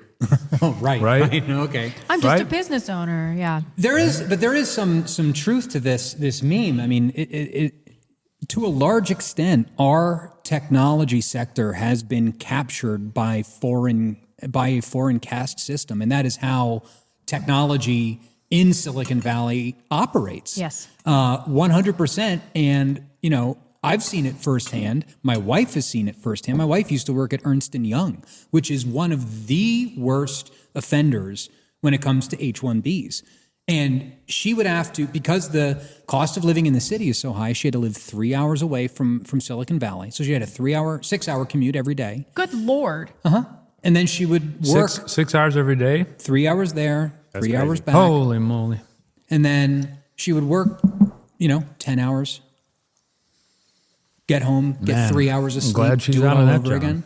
Yeah, I mean, she burned out and we got married. So I'm the ultimate beneficiary of this. There you go. But she saw it, and it was happening. There is a definite preference. Wait, H-1Bs are running women out of the workplace? Yeah. We need to. Let's rethink this, Hold on huh? a Let's think second about here. this. Okay. Let's think about Let's rewind a little bit here. Just two quick things. One is in I think 2019 when I got back, I'd taken a long trip to Asia, and I had a friend I used to work for in tech who was a white guy, so he was a rare bird, if you will, especially in Silicon Valley. And I took a trip over to Mountain View, which is where the Google campus is. And Dave is exactly right. Of all the people that I saw, and I was there, I think on a weekend, but there's still tons of people working there. And playing in there it's like a nerd gymnasium over there. It's a very strange place. I didn't find it particularly attractive. But anyway, I walked through the campus, and I would say 80 to 90% were Asian, mostly Indian, and then you had a lot of Chinese, Koreans, et cetera, et cetera. So you're exactly right, Dave. And the term that you use. Oh, we lost him. no. Just when he was about to glaze me. Come on. I know. Holy cow. Too bad. It's the feeling when he compliments you or when he says that you've done something right. It's like like your parents being proud of you. Yeah, it's like getting a good attaboy. I like it. I know. You're exactly right. He always says that. I'm like, oh, me? There you are. You're back. Yeah, you're back. Here we go. You were just about to glaze me. Hold on a second. You were just about to pay me a big compliment. Go ahead. Yeah. Simp for Dave. Yeah. The term that you used, capture, is exactly right. These corporate entities have been captured. And the demographics at Google, I presume Amazon, I didn't go visit them. But it's overwhelmingly immigrant labor at this point. And they don't represent the United States. They don't represent the interest of America. One other thing, when I left tech, I had to go to a presentation. I'm trying to remember the company that did it, but I think Salesforce came in, and Salesforce is a giant SaaS company. I don't know if you people know what it is, but anyway, it's one of the largest companies in the world. It's founded by a Jew, of course, Mark Benioff. But in any case, they were touting something called Agenda 2040. And Agenda 2040 is a systematic program whereby they're trying to restaff the entire tech sector with representative demographics. Yeah. So forcing out talented people, in this case, white men in particular, but probably white people in general, out of these private corporate entities. And of course, this has already happened in the government sector, right? This is what I talk about all the time. You've had a restaffing across the board. So this is a systematic conspiracy against the interests of white America. And it's been done on purpose. And here we sit, and we're being lectured to by Elon Musk, Vivek, and the rest of us as to how this is in our best interest. It's a total fraud. Gee, I wonder why stuff is just like falling apart. I wonder why stuff is falling. Like everything is falling apart from the top all the way to the bottom. Like even like new construction is like terrible, and the prices just continue to get high. I wonder why we don't have great, competent people in these positions. Could it be because you've been discriminating against white people, and really more specifically, white straight men in everything from academia all the way up to corporate jobs? There was a statistic that I saw people posting about after George Floyd. Only 6% of jobs in the top level jobs went to white men. Right. It was Corporate 94% hirings since COVID. Yeah, corporate hirings went to people of color. So they're actively, literally trying to keep white people out of academia. It's very hard to get you see accepted it into universities. Right. It's very hard to get scholarships. And then it's very hard to get that job. So that's absolutely true, but it's not just these skilled positions, and it is a myth that H-1B1 visas are for skilled positions. We have some statistics. If you could pull up this tweet, these are jobs at salaries that Americans would be so happy to have. If you want to pull some of those up, I mean, you're telling me that we can't find an accountant that's making $145,000 in America that's white. Like seriously. This is all at Twitter. This is all at X. This is all Elon Musk. Yeah. H-1Bs. And then I saw the same one for the next link in the outline is for Tesla, and it's similar.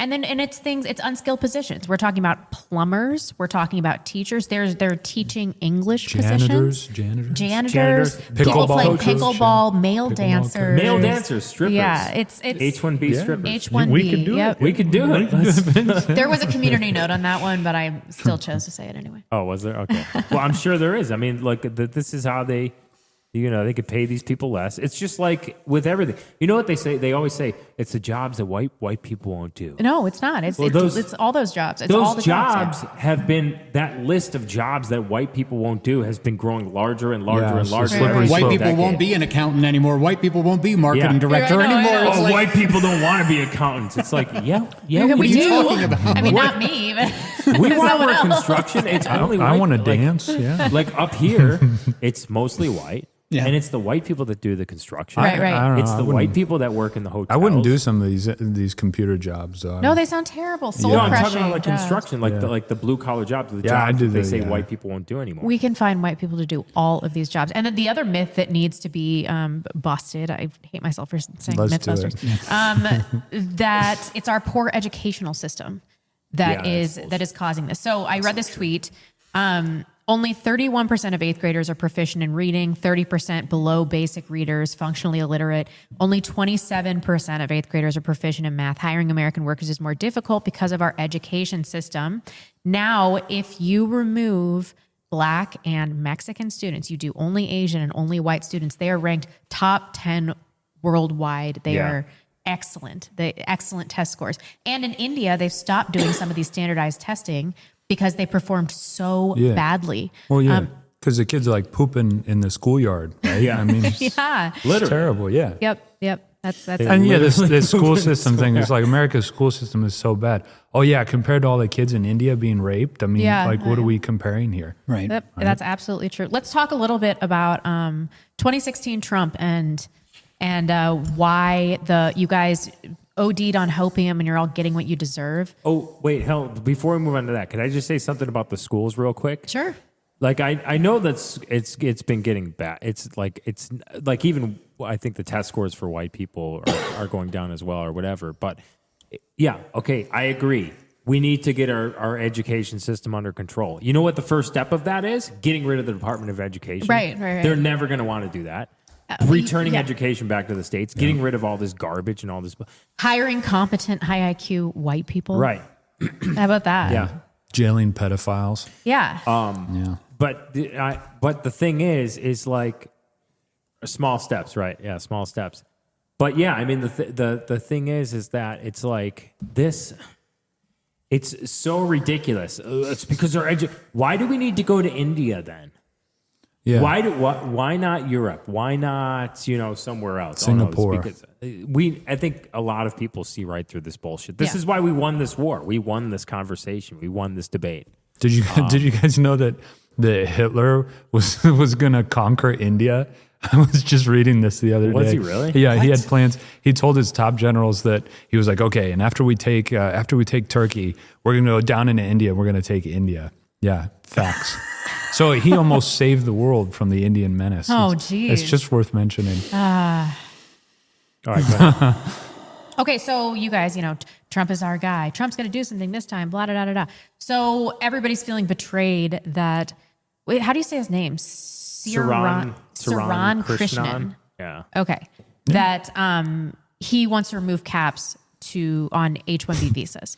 And everybody's all pissed off. Like, oh, how could this happen under Trump? We were so hopeful that Trump was going to do something that he didn't do last time.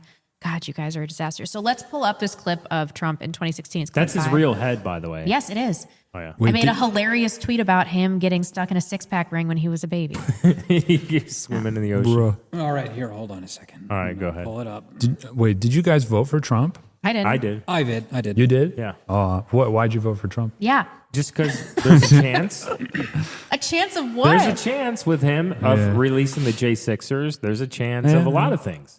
Not with Kamala, though. There was a meme that I saw. I won't be able to find it while I'm talking about it, but there was a meme that I saw, and it was like, the kid on the road, and it veers to the left, and it veers to the right, and there's the nice castle on the left and the dark castle on the right. Yeah. And it's like, it's Kamala Harris with unlimited Mexicans.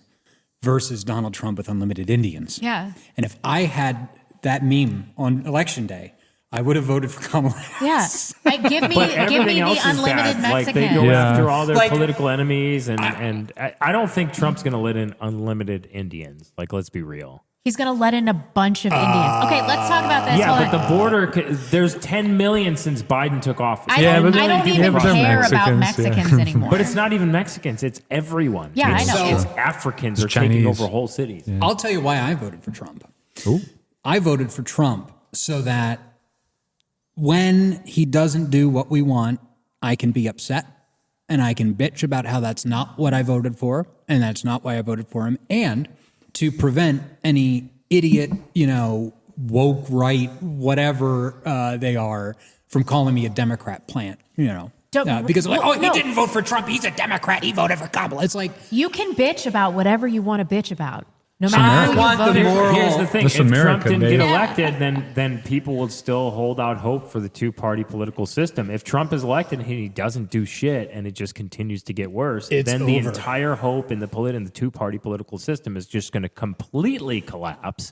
So we have that on our side. Also, there might be a chance that he might do something about immigration, do something about the J6ers, do something about, whatever. Right. And We'll at find out least very we quick. have that, to give us some time, to give us a little bit of time. Guys. But he's not a save-all. He's not a save-all. Yeah, I mean, it would be I way didn't vote worse for him. if 10 million people crossed under Biden, it'll be 20 million under Kamala Harris. Yeah, but we can get those but people they out. would be Catholic But we Mexicans. can't. Not with Kamala. We can't with Kamala. Yeah, I like in office. Mexicans. She would I never- Yeah, she but would it's never so like much Mexicans. easier to Make get them these legal. people out of the country than if they're embedded in high skill positions. Not if they keep and respected piling in up, though. society. I mean, we can, but people typically don't go around treating some upper middle class Indian doctor like crap. I mean, I wish we lived in a society where we did that, but that's not how it's going to work. Yeah, I don't know. But these we're talking Mexicans that are about- cleaning toilets, we can be like GTFO. But who's going to do that? Me, I The Cleaning federal toilets? government has control over immigration, over in naturalization. That's the enumerated power. Yeah, but if things get bad enough, then the citizens they will have pitchfort mobs. And that's- Citizens will rise up. Were you about to say that? I don't was think Were you going about to yeah. say that? Were you about to boomerism? in a I'm just joking. All right. Okay, let's watch this. in Minecraft. Yeah, let's watch this. This is 2016, right? And I know the H-1B very well, and it's something that I frankly use, and I shouldn't be allowed to use. We shouldn't have it. Very, very bad for workers. And second of all, I think it's very important to say, well, I'm a businessman, and I have to do what I have to do, and it's sitting there waiting for you, but it's very bad. It's very bad for business in terms of, it's very bad for our workers, and it's unfair for our workers, and we should end it. Very importantly, the Disney workers endorsed me, as you probably read, and I They got got a full cleaned out endorsement by because H1B. they're the ones that said, and they had a news conference, and they said he's the only one that's going to be able to fix it, because it is a mess. And I know Okay, this sounds based on its surface, but what he really is saying is that I did something that was bad for the American people so that I can improve my corporate interests. That is messed up. And this is the guy. This is what did Cameron say at the beginning of this? Trump's not it. Right. Trump's not it. I mean, he's outright saying, everyone's like, oh, so based. I want 2016 Trump back, blah, da, da, da. It's like after this, he didn't lower the quotas for H-1B visas. There's still tons of anchor babies. A bunch of H-1B people came over during his presidency. And then in 2020, he was like, well, I don't know, maybe we should scale this back a little bit. And now he's totally changed his mind. Let's see. Here, I've got a clip. It's from the Democrats, but we'll use it. nobody knows the system better than me. I know the H-1B. I know the H-2B. Nobody knows it better than me. I know the H-1B very well, and it's something that I frankly use, and I shouldn't be allowed to use. We shouldn't have it. Very, very bad for workers. As we speak, we're finalizing H-1B regulations so that no American worker is replaced ever again. H-1Bs should be used for top, highly paid talent to create American jobs, not as inexpensive was, labor programs that destroy Lighthizer. American Was his name? jobs. Why did you change your mind on H-1B visas, sir? I didn't change my mind. I've always felt we have to have the most competent people in our country. We need competent people. We need smart people coming into our country. And we need a lot of people coming in. We're going to have jobs like we've never had before. But sir, you said you changed your... Oh, that is so gross. That is so bad. It's Yeah, so just, bad. Just three things real quick. One is, Maya Angelou is correct. When people tell you who they are, believe them. All right. Donald Trump is a salesman. He's selling you something. And he did it in 2016. He did it very well. And he's done it again in 2024. Okay. And he'll do it again in 2025. It's your fault for buying this crap. All right. The man is a fraud. Trump voters. That's the first thing. The second thing is that what does it say about the man that he declares, I'm an expert in exploiting the system? I'm an expert in all the ways that have undermined and destroyed your interests.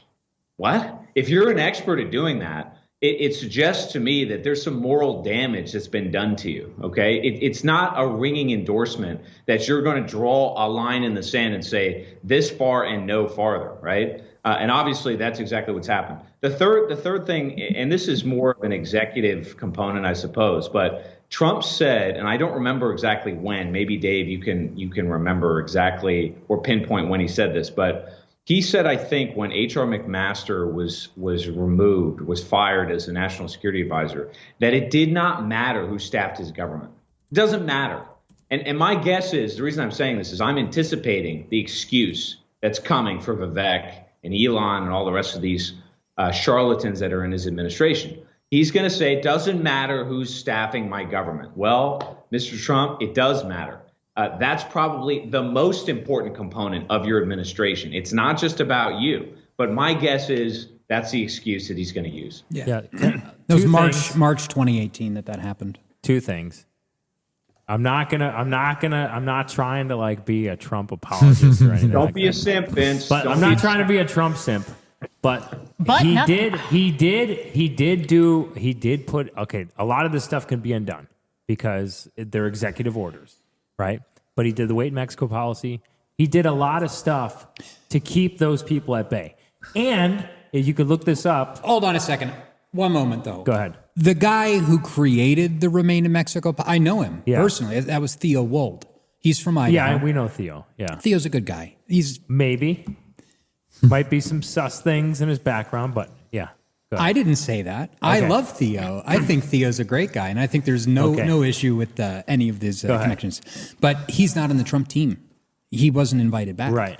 He's not in. He's not listen, in. Just hold on a second here. Let me just make my point. Okay. Vince is over here chortling balls and acting like he's not. 5 different things that he put into place to try to mitigate what was happening at the border. This is the reason why the media freaked out.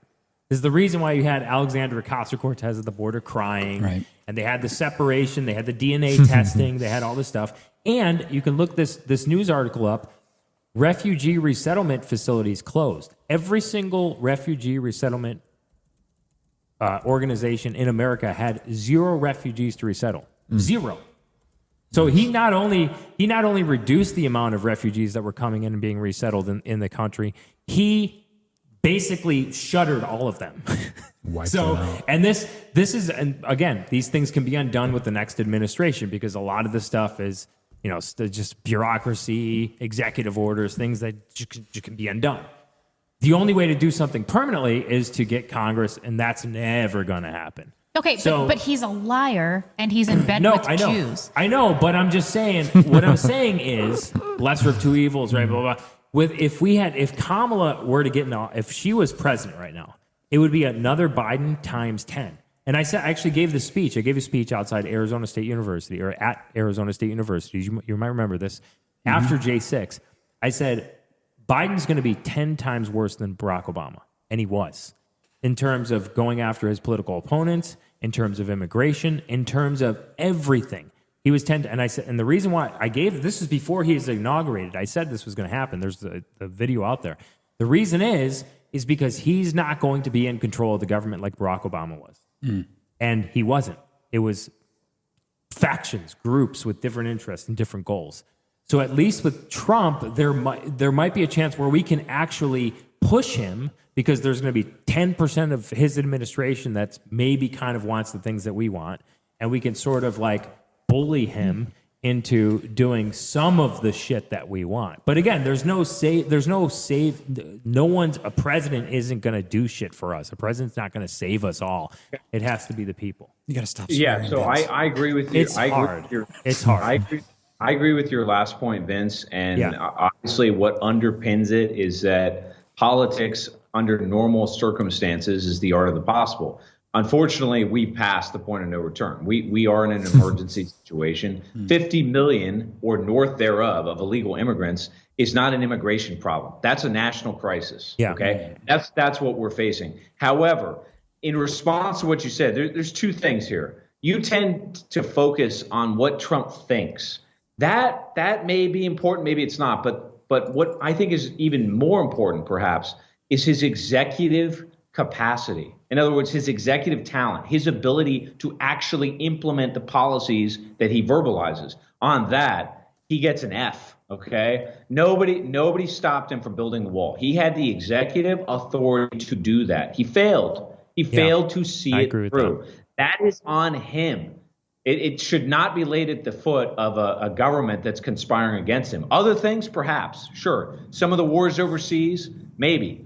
But he campaigned to build the wall. He had the executive power to do so, and he didn't do it. And that's why Ann Coulter will always have respect from me, because she tweeted, I think, once a day, "Where's the wall?" Didn't build it. No, I agree. I think the biggest failure of Trump's administration was the fact that he didn't know how to govern, right? And he wasn't a politician, didn't know how to govern.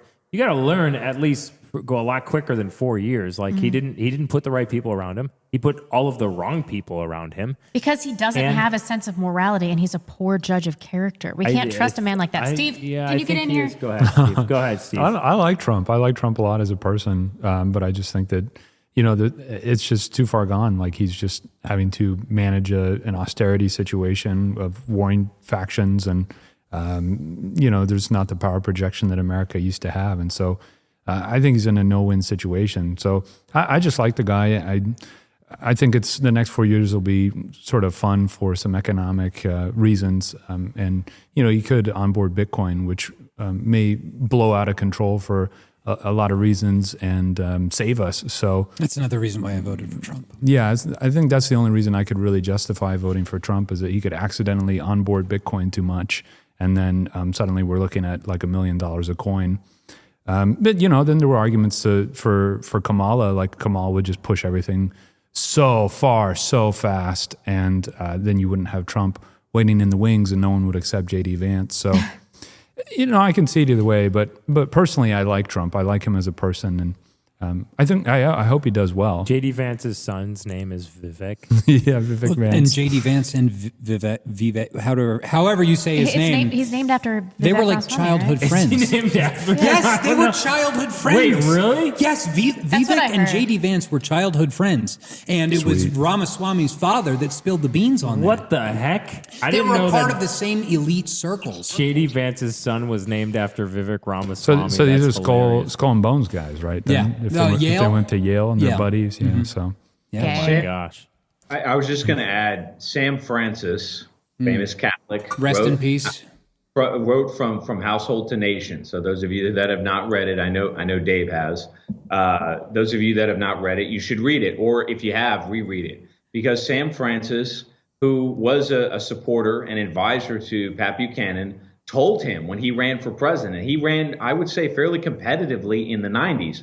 He couldn't win, but he had generated a groundswell of support. It was not on the level of Donald Trump, but it was not insignificant either. And Sam Francis told him, start a new party, divorce yourself from the Republican Party. Pat Buchanan refused to do it.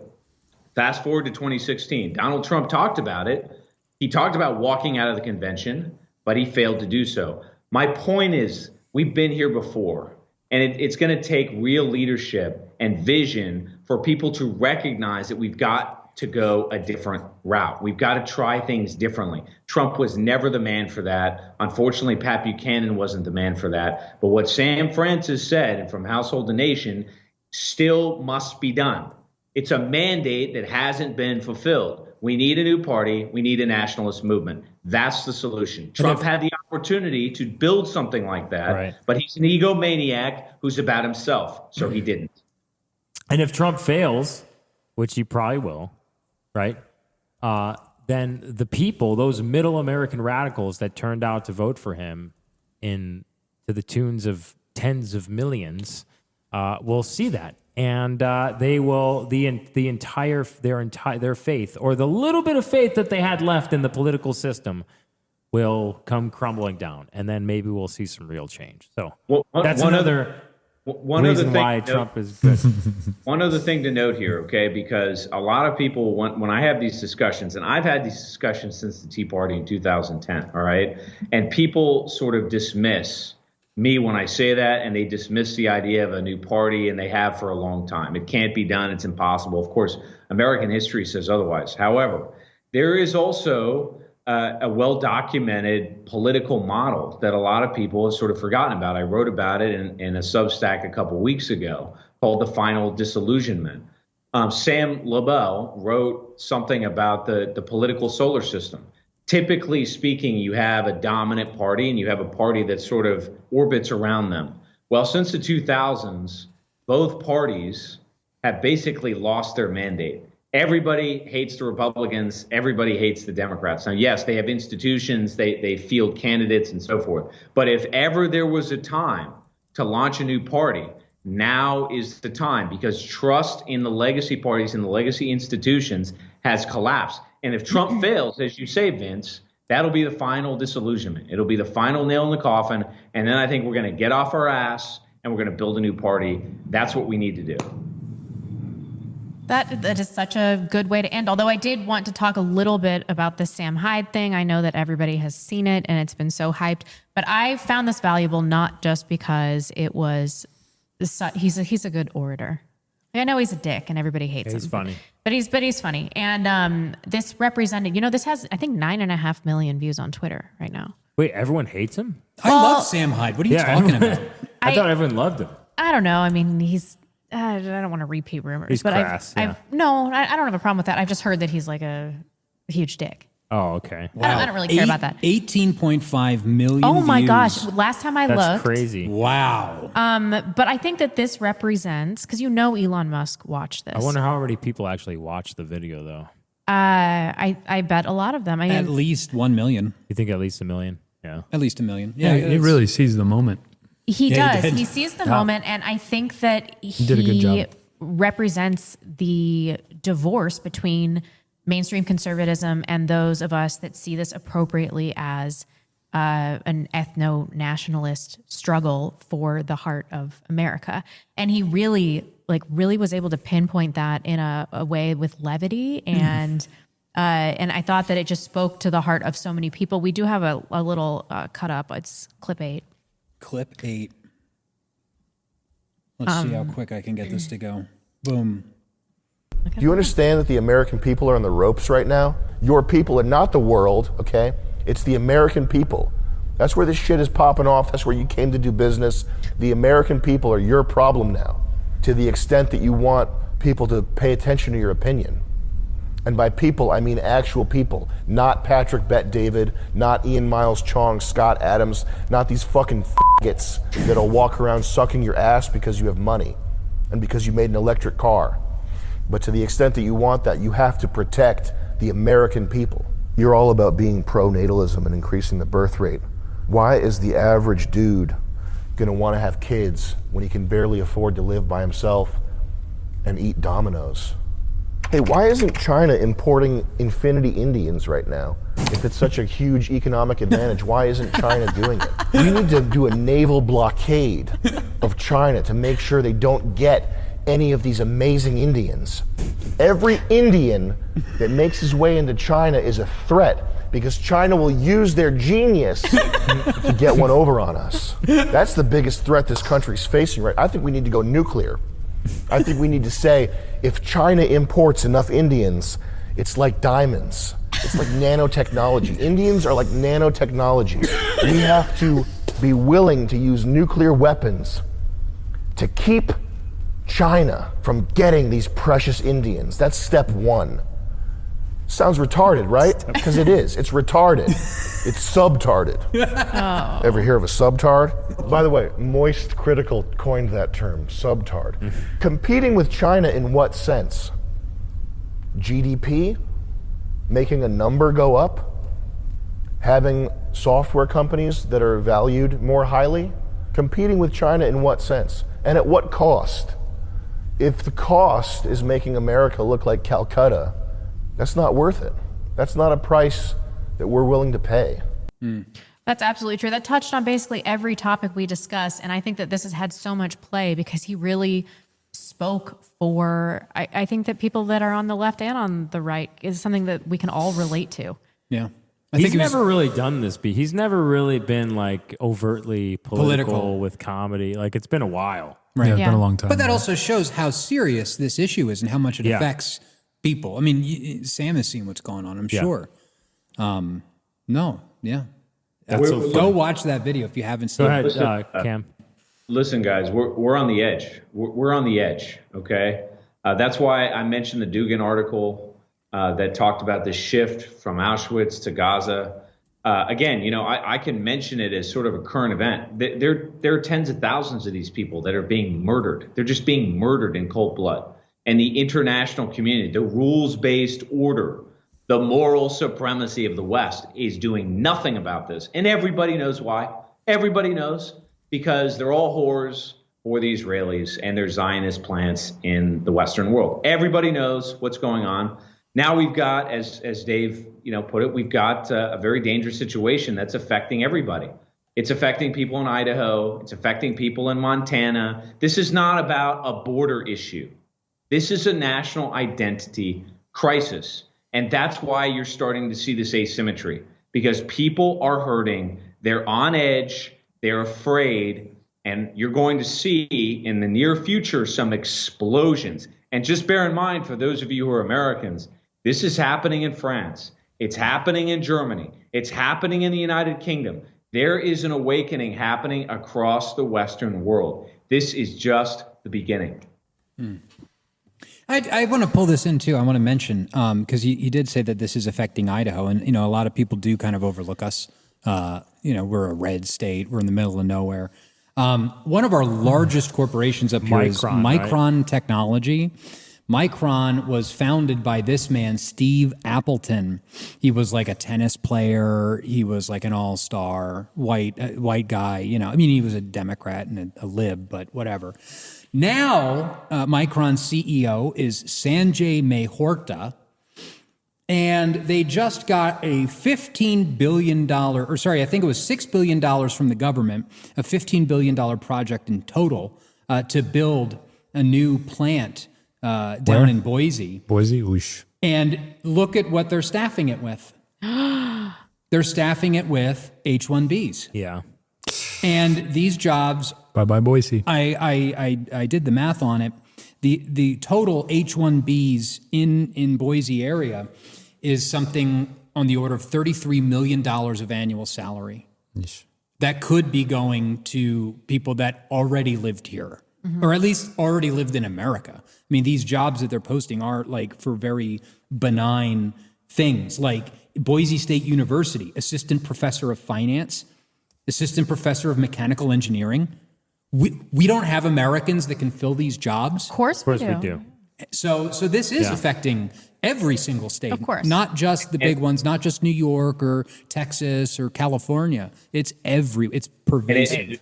That's right, Dave. And it puts a lie to the libertarian fantasy that you can move to some remote part of some red state and pretend it's not happening and think to yourself, oh, well, I've got mine. I made my millions, so I don't give a shit about anybody else. That is a fraud. Yeah. And that idea must die so that we can coagulate and start to fight back. And folks, if we do, the power that awaits us is unspeakable. And that's what's going to happen. That's what's going to happen. And that's why I think this Trump election is a good thing. I think Vivek making a fool of himself on Twitter and shitting on all these Americans, it's a godsend because he's shitting is starting. Sorry, Cameron. Just because you just said Vivek was shitting on Americans. I love that. We're like grade schoolers. We just Cameron. thought about Indian shitting all over the place. Go ahead, Cameron. Finish your. No, I'm done. That's it. Oh, okay. You guys ruined it. That would be. Oh, look, he's smiling. He's laughing. Yeah, we got him laughing. That would be a question for Vivek. Is How many times have you shat in public? 0 times. He's in the high cast. You heard Cameron. Oh, right. That's right. Yeah. Steve, did you have anything you want to add? No, I'm sure Vivek got potty trained. No, I'll say that. We should let Cameron go to bed. It's very late on the East Coast. Yeah, you want to stay with us for Super Chats, or do you want to cut out, Cameron? No, it's okay. I can stay for that. Okay. Okay, great. Cool. I will not. I say again to all you simps out there, I will not exercise forbearance or mercy with your simpish comments for Rebecca and her radiant appearance. That's right. Yeah. No more of those. No. We will not tolerate. Do you mean no, comma, more? This is a no simp zone. No, this is a simp zone. This is good. This is a no simp zone. And do not go to powerchat.live/thebacklash and send these kind of simp messages. Don't do it. We don't want to hear it. Really do. Don't want to read it. All right. Let's see. I got what date? What's today's date? Today's January 2nd. By the way, we are going to be moving the day of the podcast. We're in talks because Cameron's back in the United States now. And it's just past his bedtime, you know. He's just a tired man. And So the reason why we can't do it earlier is because of me. So it is Wednesday. I think we're going to open up the schedule and start doing more shows. Yeah, Monday, Wednesday, Friday, if you guys can or something. we'll figure talk out. about it. Vince has a very rigorous schedule on Thursdays of polishing his head. Yeah, So I do have to polish the head. So yeah, we're gonna have to do it on a different day. All right, let's do it. All right. The first super chat we actually got before we even went live is from Mojack, who sent Hi. $25. Finally catching you live. Just bought a flamethrower on special. So here are some shekels. You can deport one group from America forever. Street shitters, 1353, or the Jews. Pick one. I gotta go with the Jews on this one. All right. Oh my goodness. Logan Orr sent. Wait, are you guys not gonna answer that? Wait, why can't he? Wait, hold on. What is buying a flamethrower? Why does that give him the potential to give us money? I don't know, because he's probably feeling spindy. I know Mojack. okay. That guy's awesome. Okay, great. Thanks, buddy. So you're saying Thanks, if you have to pick one to deport If from you America? deport all the Jews, then the others stop coming. I would deport the Indians. I think that there is common cause with the Jews against the Indians, and to the extent that there is common cause, I will join them. I think the Jews allowed the Indians to take control of the corporate world. I Because think that Susan Wojcicki was the head of Google, and now it's Sundar Pichai. You think they gave that up easily? Yeah, no. That's why they call them brown Jews. They are brown Jews. Hey, we're still on YouTube, guys. Come on. No, it's on my channel. right. I don't care. DJF. Steve, who would you deport? I would deport the Indians. Oh, Based. And get them out of here. Cameron? He's like, I'm not answering. I think I would deport all the purple-headed freaks at Harvard and all the Ivy League schools. Okay. They would probably woke left. get Deport all the first- liberals. Option D. First pass. Yep. All right. All the Beckys, that group. I resent that. All right. Logan Orr sent $10. Took a girl on a date for New Year's Eve. Found out she had Jew blood. So I left her with the $175 bar tab. I mean, I don't think. Really, dude? I don't know, man. I don't know about that. I think that's a little. That's not appropriate. No one else thinks this is funny. I think that's. I think it's funny. It's Yeah. funny, but it's not funny if it actually. You know that happened. she really, really didn't want to pay, though. Of course she didn't. Yeah. Yeah. $1 See, I think it or would have just been funny. $175. I think it would have just been funny if just any girl. Like I don't. Yeah, because girls will not. They hate that shit. But hey, you have to make $1 million and you have to be 6'4". Right. Who says that? Every girl now. Nonsense. Sally McCracker sent $10. Good morning, Backlashers. Wait, is backlashing like whipping slaves? Is that what this is? No, that's not what Oh, our okay. show Not what name that is means. about. No. All right. We talked about calling it the floggers.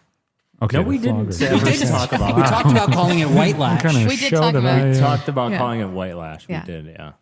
No, the backlash is when Donald Trump does not fulfill his campaign promises, there will be a backlash against him by the conservatives that put him in office. That's the idea. The backlash is just the backlash of Whatever's all of going us, on. right? The Yeah. middle American radicals. We're the backlash. against the system. Right. Nicholas sent $20. Blonde, here are my dues for the OF Footpicks account you started in October. Oh, my God. What? I didn't know this. This would never happen. Not only because it's immoral, but also because I have actually grotesque feet. They are just Only terrible. one way to know. Are they better than Marjorie Taylor There's Greene's? only one way to know. they're Wait a not. minute, hold on a minute. She doesn't even have any shoes on, and there's a camera under the table. Uh-oh. This is false. This is false. No, you know how when your second toe is longer than your first toe? Doesn't that mean you're... Isn't that everyone? No.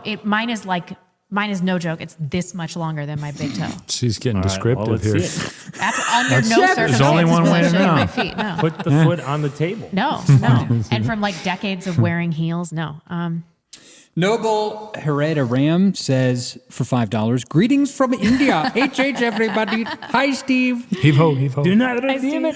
Do not redeem it. Vessel sent $10. Great new show, gang. Special glaze for Vince and Cam. That's right. Glaze us. That's right. Glaze up. Nicholas sent another $10. Steve, your perspectives are always welcome at my dinner table of ideologies. Just a heads up, most of the other guests really like National Socialism. Ooh, hey, okay. Heads up. Okay. Robert sent $25. Happy New Year. I'm sure you enjoyed your vacation, Blonde, albeit being surrounded by Pajeets. Shout out in the Telegram club. Thank you, buddy. Yeah, I Wait, did. were you? You were in Mexico. I was in Mexico. Surrounded by Mexicans. And I was at a resort, and it was filled with Indians. What? Really? Yeah. Based. What the hell? No, yeah. I thought that you were spending. I was like, wait a minute, you're spending this amount like among a bunch of like Mexicans. You were with Indians. Well, She was with her people. It was crazy. It was a nice. It was a nice resort, but it was like. Were your feet out, Rebecca? Yeah, it was terrible. So many Indian guys tried to suck on my long toe. It was just With their non. Non-bread. like let me rub some of my non on your feet. No, but there were so many Indians at this resort. I'm like, why? Why are you here? Comes over with a bottle of wine and pours it into his hand and Yeah, gets it to go in your glass. He wants to- Rubs it in his armpit. Thank you. But Mexico is actually pretty. It was pretty functional. Yeah. No, Mexico. Well, you were in a is- resort town. I was, but I did travel around a little bit. But I was on the Baja Peninsula, so it's not like a good representation of all of Mexico. But I was expecting like some of the little outskirt towns to just not be functioning and for everybody to be destitute. But it was not like that at all. And people generally seem pretty happy. Yeah. And they love babies there. Oh, yeah. Like old ladies were just coming up to my baby and asking to hold her and like Yeah. touching my daughter's hair and stuff. Yeah. And normally I find that creepy, but I was like, this is awesome. Yeah. Yeah, that's why the whole asylum thing is bullshit. Because Like you would be happy in Mexico. yeah, they could just be in Mexico. Right? Yeah. If they really wanted to claim asylum, they could just be in Mexico. Yeah. Right? They don't want to be in Mexico. It's not about that. It's Yeah. not about that. Robert sent $25. Happy New Year. No. We already did that one. Hello. Thanks, Robert. Jeepers Creepers. Locals.com/Franssen sent $5. Here for the Franssen, his content on Locals is really just fantastic and uniquely insightful. 07, Steve. Nice. Hang loose, dude. Locals.com/Franssen with 2 S's. 2 S's. Yeah, the locals. Yeah, that's where I put all my content. Nice. Okay. Is there any other place people can find Yeah, you? where else can be? Where's your Twitter at? What's your Twitter? Twitter is Steve Franssen. Twitter was it twitter.com/ should be x.com/Steve Franssen. Steve with 2 a V. S's. Yep. FRANSSEN. Amazing. SS. There's 2 S's in Franssen. Yeah, make sure to follow him. SS. Anonymous sent $5. Just wanted to say thanks for all you do, and I hope that there's many years of information and entertainment for this show. Keep it up, or we'll replace you with a third world subtard. Thanks. Duly noted. Disrespecter88 sent $10. Judge Frog did nothing wrong. Tell the Jannies at gab.com to free my boy. He was a good boy who didn't do nothing. Also, sincerely hope Steve is doing well. I really enjoyed watching him pre-2021 before all the Fuentes ball washing. What does that mean? I don't know what know. that means. I don't want any I mean, part of it. saying nice things about Nick publicly. Oh, we all do though. Yeah, Nick's a good guy. Emma sent $5. Would love to hear any advice on building a network of like-minded friends in liberal areas. Circling the wagons in North Idaho is the dream, but obviously we all can't move state or countries. Thanks as always for the interesting takes, guys. Rebecca Hart. Thank you, Emma. Okay, so for women, you can't like just come out of the gate and start saying all the racial slurs. I've tried that before. It doesn't work. You gotta ease them into it. So there are some things that conservative-minded women, some hobbies that they get into that are basically exclusively conservative. One of them is sourdough bread making. Conservative women just lose their minds over making, and homesteading, things like that. Liberal women are typically not up to the task. So if you can find some groups that engage in hobbies that are traditionally conservative, then you can tap into a market of women that will open up to you later after vetting you and let you know that they too are racist or whatever you're looking for. The other thing I was going to say is you can look for groups that are centered around things like health freedom. That's good. The people that are into that are generally Vaccination stuff, very aware of exactly what's going on in the pharmaceutical industry, who runs it, et cetera. Like crunchies. It's crazy how things have changed. No. There are like liberals. The crunchy socialists are like actually kind of on our side. Yeah, I know. That's what I'm saying. A lot of the crunch, like what she's talking about, homesteaders, sourdough makers. They used to be on the left. They used to be like liberals. Now it's like conservatives. Yeah. Right. I would just say just talk to people. Yeah, I mean, I was on a space with Sam Parker the other night. He's like, I think everybody should go out and JQ 2 people this year. And I'm like, I think everybody should go out and make 2 friends. Yeah, just talk. You know, it doesn't just have talk to to be overtly. people. Yeah, I think you build your own network, you make friends, Make you 2 meet babies. people. Make 2 babies. There you Yeah, go. how about Now that? that's All my neighbors in California were, most of them were conservative. And this is Orange County, so I guess it's more likely that you're going to find conservatives there than like other LA places, County. right. Mm-hmm. But we talked, but we barely talked about politics. Like most people just didn't want to talk about. Like we all had the same beliefs or whatever. People didn't want to talk about politics. yeah. But yeah, so I guess just like talk to people and just. Just go out and make friends. Like, And if People you get don't do along that with anymore. somebody, people do not do that anymore. And there's all kinds of places and opportunities to go. You just gotta be willing to kind of put yourself in make yourself uncomfortable, get out of your comfort zone, and that's how you grow. Anyway. KD sent $15. We subsidize Tesla EVs and tax Chinese EVs at 100%. This screws over Americans as consumers. Then we promote DEI and bring in H-1Bs, which screws over Americans as workers. What does Trump's America First actually mean? I know that's a rhetorical question, but he doesn't care. Jeez. Great point. Wait, anything more on that, guys? What the heck? No, he made a good point. I know. Expand. Like talk about it. No, fuck that super Nothing? chat. Nothing else? Fuck that super chat. Send another $15 and we'll spend some more time. I'm kidding. Muffington sent $10. Cameron, I'm at the peak of what I can handle as far as H-1Bs go as a tech worker in the U.S. If we cannot win this one, we're dead in the water. What else can we do? If we don't win this, I don't see how I can continue to provide for my young family. Black-pilled Cameron. He's Yeah, black-pilled. look, this is the position. This is what Dave and I said earlier, right? People are on edge, and I worked in the tech world. It's a very dangerous place as a white male in particular right now. I mean, it's basically like living in an Orwellian ship because you have HR that's constantly napping at you. You're surrounded by people that are foreigners all the time, and it can be very, very difficult and dispiriting. The only thing I would say, I suppose, is try to find others, sort of what you guys said to the last question, who agree with you, because there are other white people in those positions that are equally insecure about their jobs, about their futures, and I would try to partner with them. That's what I did when I was in tech, and more people than you might think feel the way that we do. Obviously, you have to proceed with caution. But the only assurance I will give you is I think we're getting close to the end of this. I know it seems very hard to say because we're just sort of being overwhelmed with this. And now there's indication that the Trump administration is not above board. But look at the backlash, right? Look at what this H-1B debate has provoked. Our side is on the ascent in this. You're going to start to see, I think, the mainstreaming of this discontent. So I think we're getting close to the end. Hold on. We're almost there. That's my message to you. Plus, I think people are going to start, like, certain forms of assimilation are going to come to pass. Or I'm not assimilation, sorry. Certain forms of secession are going to happen. Like, I think, like, we're going to see, certain cities secede from certain counties and certain counties secede from certain states, and things like this. So, go ahead. When I was just a little anecdote. When I was working for an Indian-owned tech company in 2016 when Trump was running for office, and this was early on. And so a lot of people didn't exactly know that he was going to win. Certainly I did not at the time, but there was palpable fear among a lot of the folks that I worked with who were H-1B that they would have to go back to India.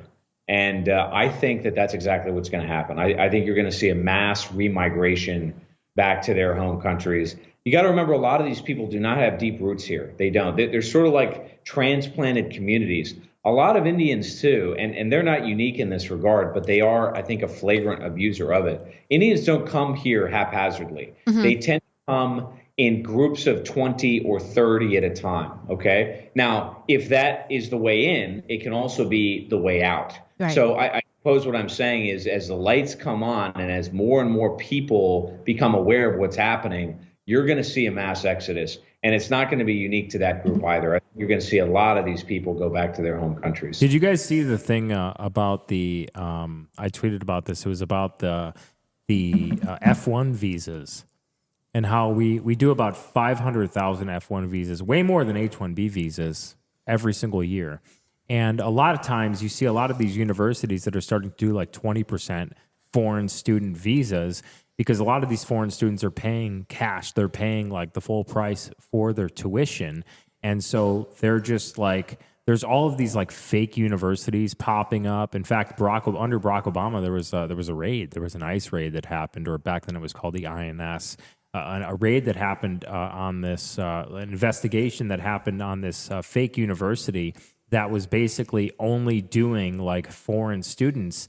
And in order for them to get career training, a lot of them literally worked at 7-Eleven to qualify as doing career training for their student visa. It's crazy. Yeah, it's crazy. There was like, I think like 2,500 or 3,500 foreign Indian students that were going to this. And so on Cameron's point, it's like these people obviously, like their family, their connections, their home. They want to be, with their family and stuff like this. I would imagine, right? You would want to be close to your family. You would want to be close to the people that look like you and shared culture, shared experiences, and so forth. But you're trying to pursue something like a better life, and if that's also a driving force for them to want to go back if shit like falls apart here, or if shit gets too. That's true. Go ahead. America has a long history of reversals. This is something, again, people think linearly. They think, well, we started at A, therefore we have to go to B and then C and then D. We had the Chinese Exclusion Act in the 19th century. We had Operation Wetback. Remember that we interned the Japanese, and everybody acts today like that was a horrific act. At the time, there was very real concern that there was espionage going on in Hawaii in the Japanese population, okay? And all of a sudden, boom, everything changed radically. I mean, at light speed, the whole nation woke up after Pearl Harbor. History doesn't die, all right? Just because Americans don't necessarily know it all that well doesn't mean it's not embedded. It's still there. And that's what you're starting to see, folks. The lights are coming on. We're in an emergency situation. You're going to start to see that 180-degree shift. It's coming.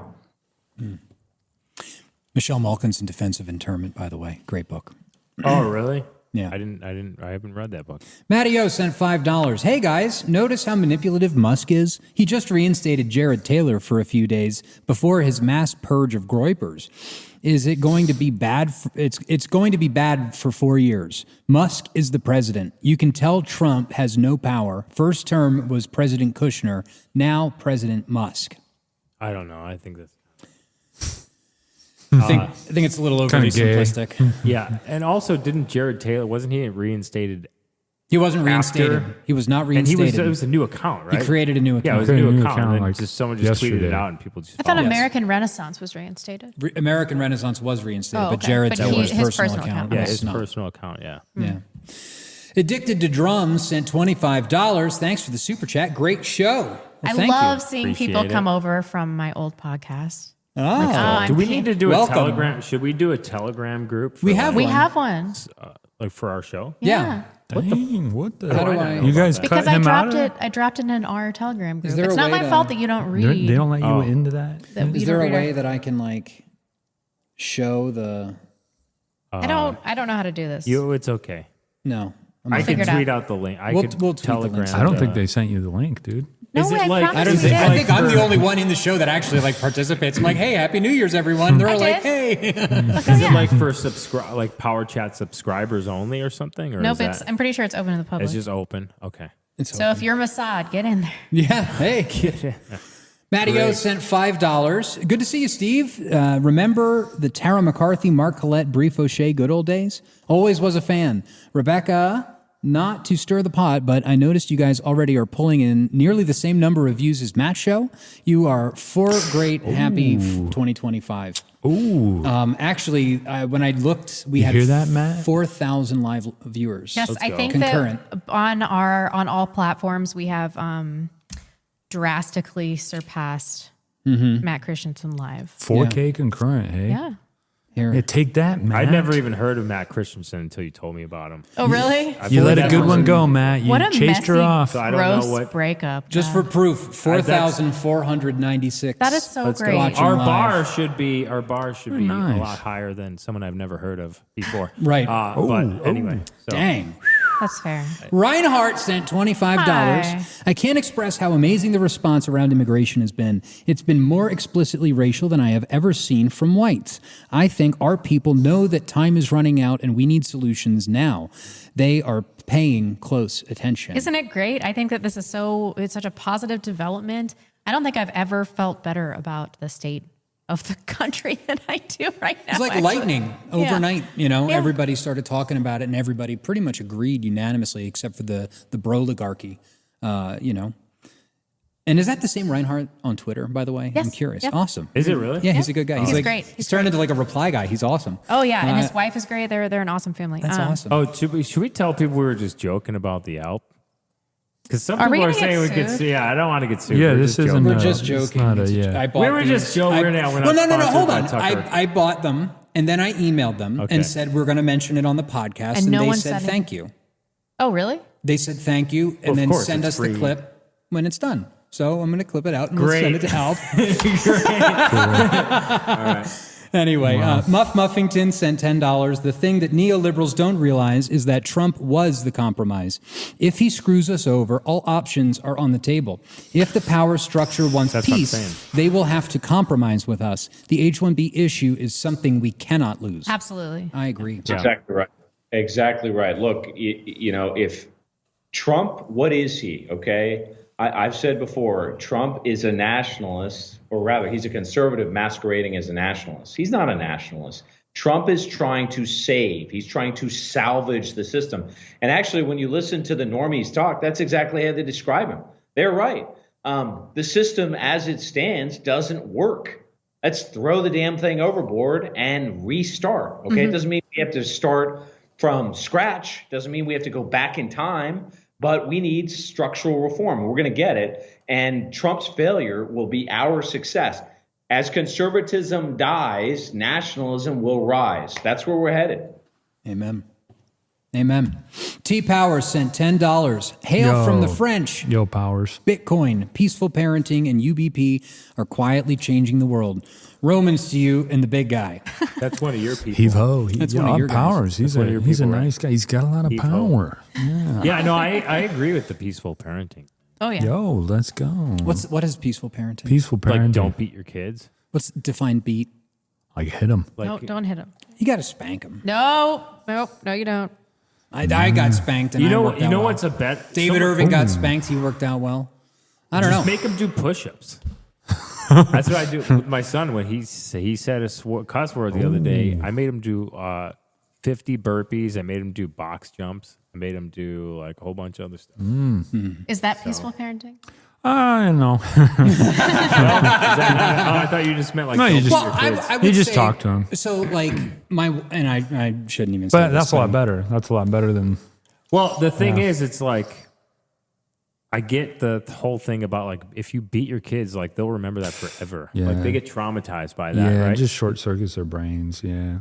So Knocks their IQ down. Bunch of bad outcomes, basically. Yeah. So. But compared to like psychological manipulation or passive aggressivism. You wouldn't want to do that stuff either. I feel like if you had to like look at both, it would be much better to just like get a spank on the butt when you did something wrong versus, passive aggressively emotionally manipulating your child for 18 years. Yeah, verbal abuse is worse than physical abuse for sure. Because physical abuse is overt, so they know that there's something wrong and there's some pain response and they don't like it. But psychological verbal abuse is covert, and so you can get a person to believe in the justifications for their own abuse, which is kind of the world we live in, basically. Like you can't remember. Like I can't remember a lot of stuff from my childhood, but I'll remember like when my dad like punched me or something like that. You know what I mean? Like you'll remember when your parents hit you, especially if it was bad enough. Yeah. I mean, it's just like ping punch me in pong the arm or paddle on the something. butt when you do something wrong. Yeah, but that's what I'm saying. Like the kids will remember that. Like if it like a little tap on the butt, they'll probably not going to remember that. But if it was like hard enough and like bad enough, it's going to be a traumatizing event. They're going to remember that, but they might not remember other things from their childhood. But they'll remember that. Like if they're beat up bad enough, and like I would never like the hitting never worked for me. I don't think it's worked for a lot of kids. Well, it doesn't work. That's the other thing. Yeah, I don't think that. Yeah, it just gives like short-term compliance, at the expense of long-term rebellion. So then you lose your authority as a parent, and then your kids go to the institutions or they go to work, and then they get influenced by other people. So you got into a big argument with what's his name again? I forget his name.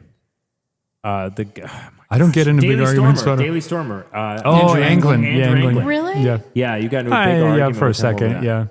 Yeah, he was a spanking believer or something like this, and was talking about like shooting kids in the back of the head or something. Oh my gosh. So but whatever. Yeah, I mean, some people think like, oh, that's the reason why kids are so fucking gay now. Or yeah. Do you know how hard it's going to be? Clean it up. How hard it's going to be? Do you want me to- know how hard it's? Yeah. Do you know how hard it's going to be to like not say at least shit like on the show? Go ahead, hit me, Red Man. All right, there we go. That's awesome, by the way. I'm just not fast enough to get over there. We're going to do that from now on. We're going to make it a habit. But people think that that's why kids are as weak as they are. But I don't think that. That's it's because our generation was the daycare generation. So we had to always bond with new like parent surrogates over and over again, and so you basically just become accustomed to a faceless sort of authority.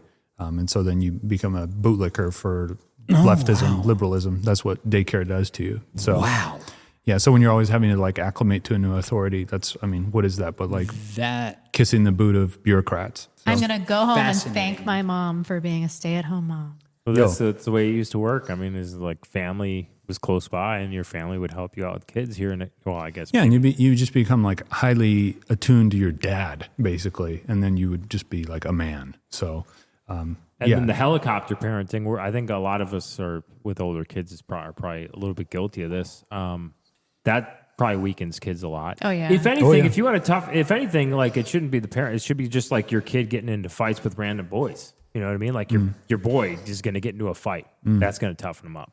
Yeah, I mean, sons need to take risks. Yeah. And you just can't impede on that. And they need to be able to take risks in their environment. And if they don't get a hold of that and you're like browbeating them, then they turn into pussies. That's why you have all this ADHD stuff is because boys need to be out. They need to be playing. They need to be running. They need to test limits. Yeah. That's being taken away. Boys aren't outside running, playing like they used to. Oh, yeah.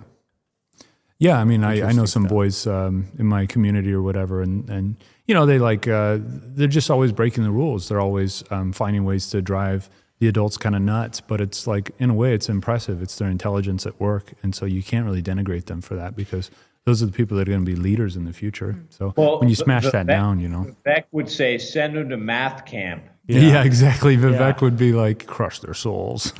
Oh my gosh. Yeah. Okay, I don't know how to say this word. Gupta Preet Singh. No, shit Singh. Okay. $25. Bloody Banchad. I don't know.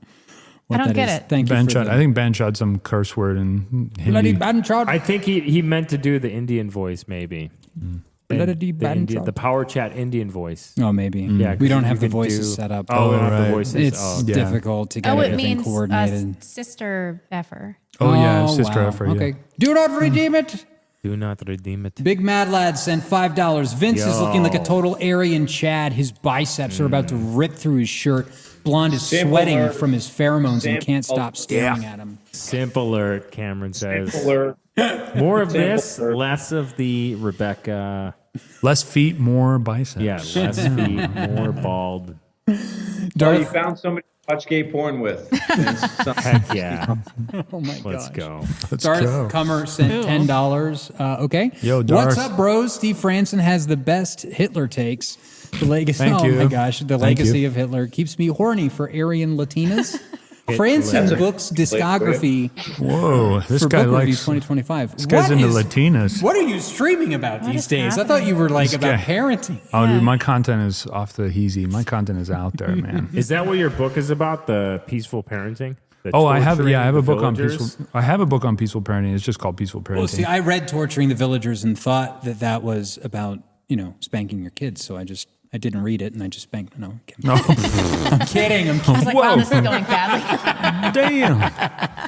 Yeah, no, I got a book called Peaceful Parenting on Amazon. If anyone wants to check it out. Very nice. We'll have to put that up on stream before we go. Big Mad Lad sent $5. What is the theory on the Jays controlling banking? Through bank CEOs or bank ownership? I've never understood how. I hear people say they control the Fed, but I don't see how that's possible unless maybe the Fed chair is a Jay like Bernanke or Yellen. Cameron, I Cameron, think you I want think to take this is this one of on? yours. It's a very good question. It really is, and obviously the person who asked is smart because you can just say these things, but they don't really have, like the Jews control this, whatever. What does that really mean? There's a long history of banking in the Jewish community, but I would encourage them to look up Meyer Rothschild or Meyer Baum. That's really when it got started in the modern era. There's obviously some antecedents before it, but they really launched in Europe during the Napoleonic Wars and then spread through familial relations. Okay, he had various sons that went to different European countries like the United Kingdom, and they established national banks. So that's effectively how it began, and it's spread from there. But it's an ethnocentric staffing. That's how they do it. Yes, yeah. And nepotism, of course. Nepotism, yeah. Money changers. These folks, sort of like, as I mentioned earlier about Indians, right? In India, there's only a few different tracks you can go in to accumulate wealth, right? You can be a doctor, you can go into tech, you can work for the government, et cetera. In the Jewish community, it's a very similar kind of funnel, but in this case, it's finance. So they would go work on Wall Street, they'd go work in some of the major investment houses, and eventually they come to dominate them and they promote their own, as Rebecca said. So over time, that's how you sort of accumulate tremendous power. They've done the same thing in the media, the same thing in academia. It's a rinse and repeat kind of process. And they lend money for interest. Yep. And they fund Usury. wars and Wasn't there they clip coins. Didn't Matt Kim, the Asian guy, he just put out a video Oh, yeah. on this. You should go to Matt Kim's channel. I think he did a really interesting video. Ed Powell sent $10. Well, you are phenomenally successful at eliminating cursing. Congratulations. Ed, that came through twice, so just shoot me an email. I'll send you the other 10 back. All right. Raj Sundeep Shami sent $10. Can we talk about how handsome Vince is? That's right. I mean, wow, this guy looks keep 'em great. coming. Keep 'em Head coming. so shiny. Nice, Vince. I work on it. Anonymous Keep 'em coming. sent $5. Steve Franssen did 9/11. True. Yeah, that's something I did. That's one of the things. Zach Log the Great sent $5. Why are M and O so nervous in the dictionary? Because they live next to a bunch of N-words. Love the show, guys. Blonde, happy Mother's Day. For more dad jokes and racism, search Zacklog, Zaklog on WordPress, YouTube, or Gab. Fucking WordPress. I haven't heard that okay. one before. Racist dad jokes? He's on WordPress, you guys. Check it out. Yeah.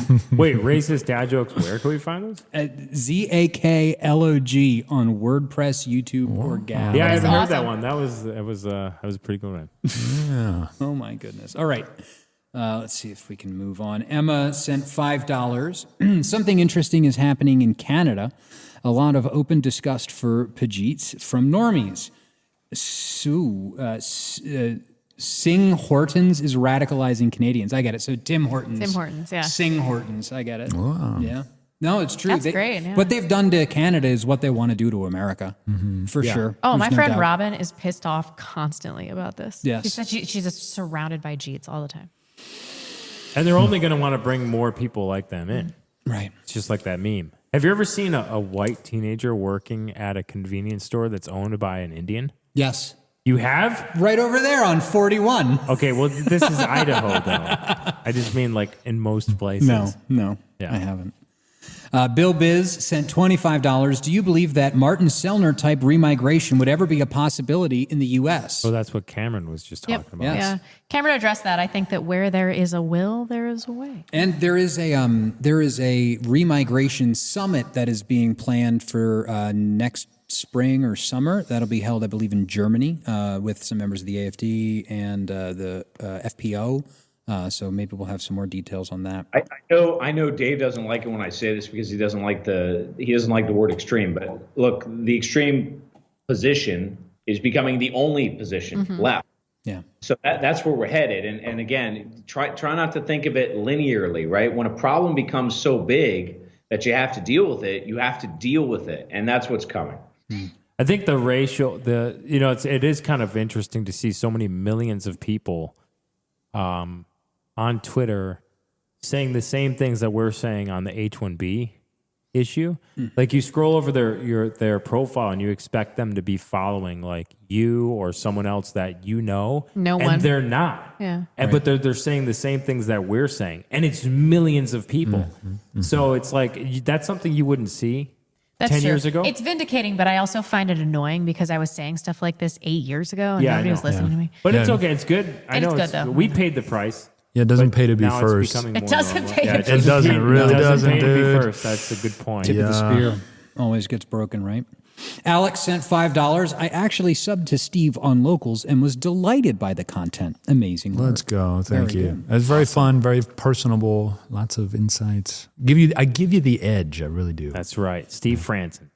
Matty O sent $5. I'll clarify my last point if you think it's too simplistic. I was saying Musk was fine with X being open to all dissident voices before the election, and now that he doesn't need us, he's going to axe or unverify anyone flanking him to the right. That's You know, true. we have There's truth to that. Yes, you're We right. have to shit on the super chatters like Nick does so that they Exactly. send more super chatters. To We have clarify? we have to Yeah. say, I like no, Matty this O, is though. good. Oh, to clarify, huh? This is an Tell me interesting more. technique. He is Okay. so mean to his super chatters.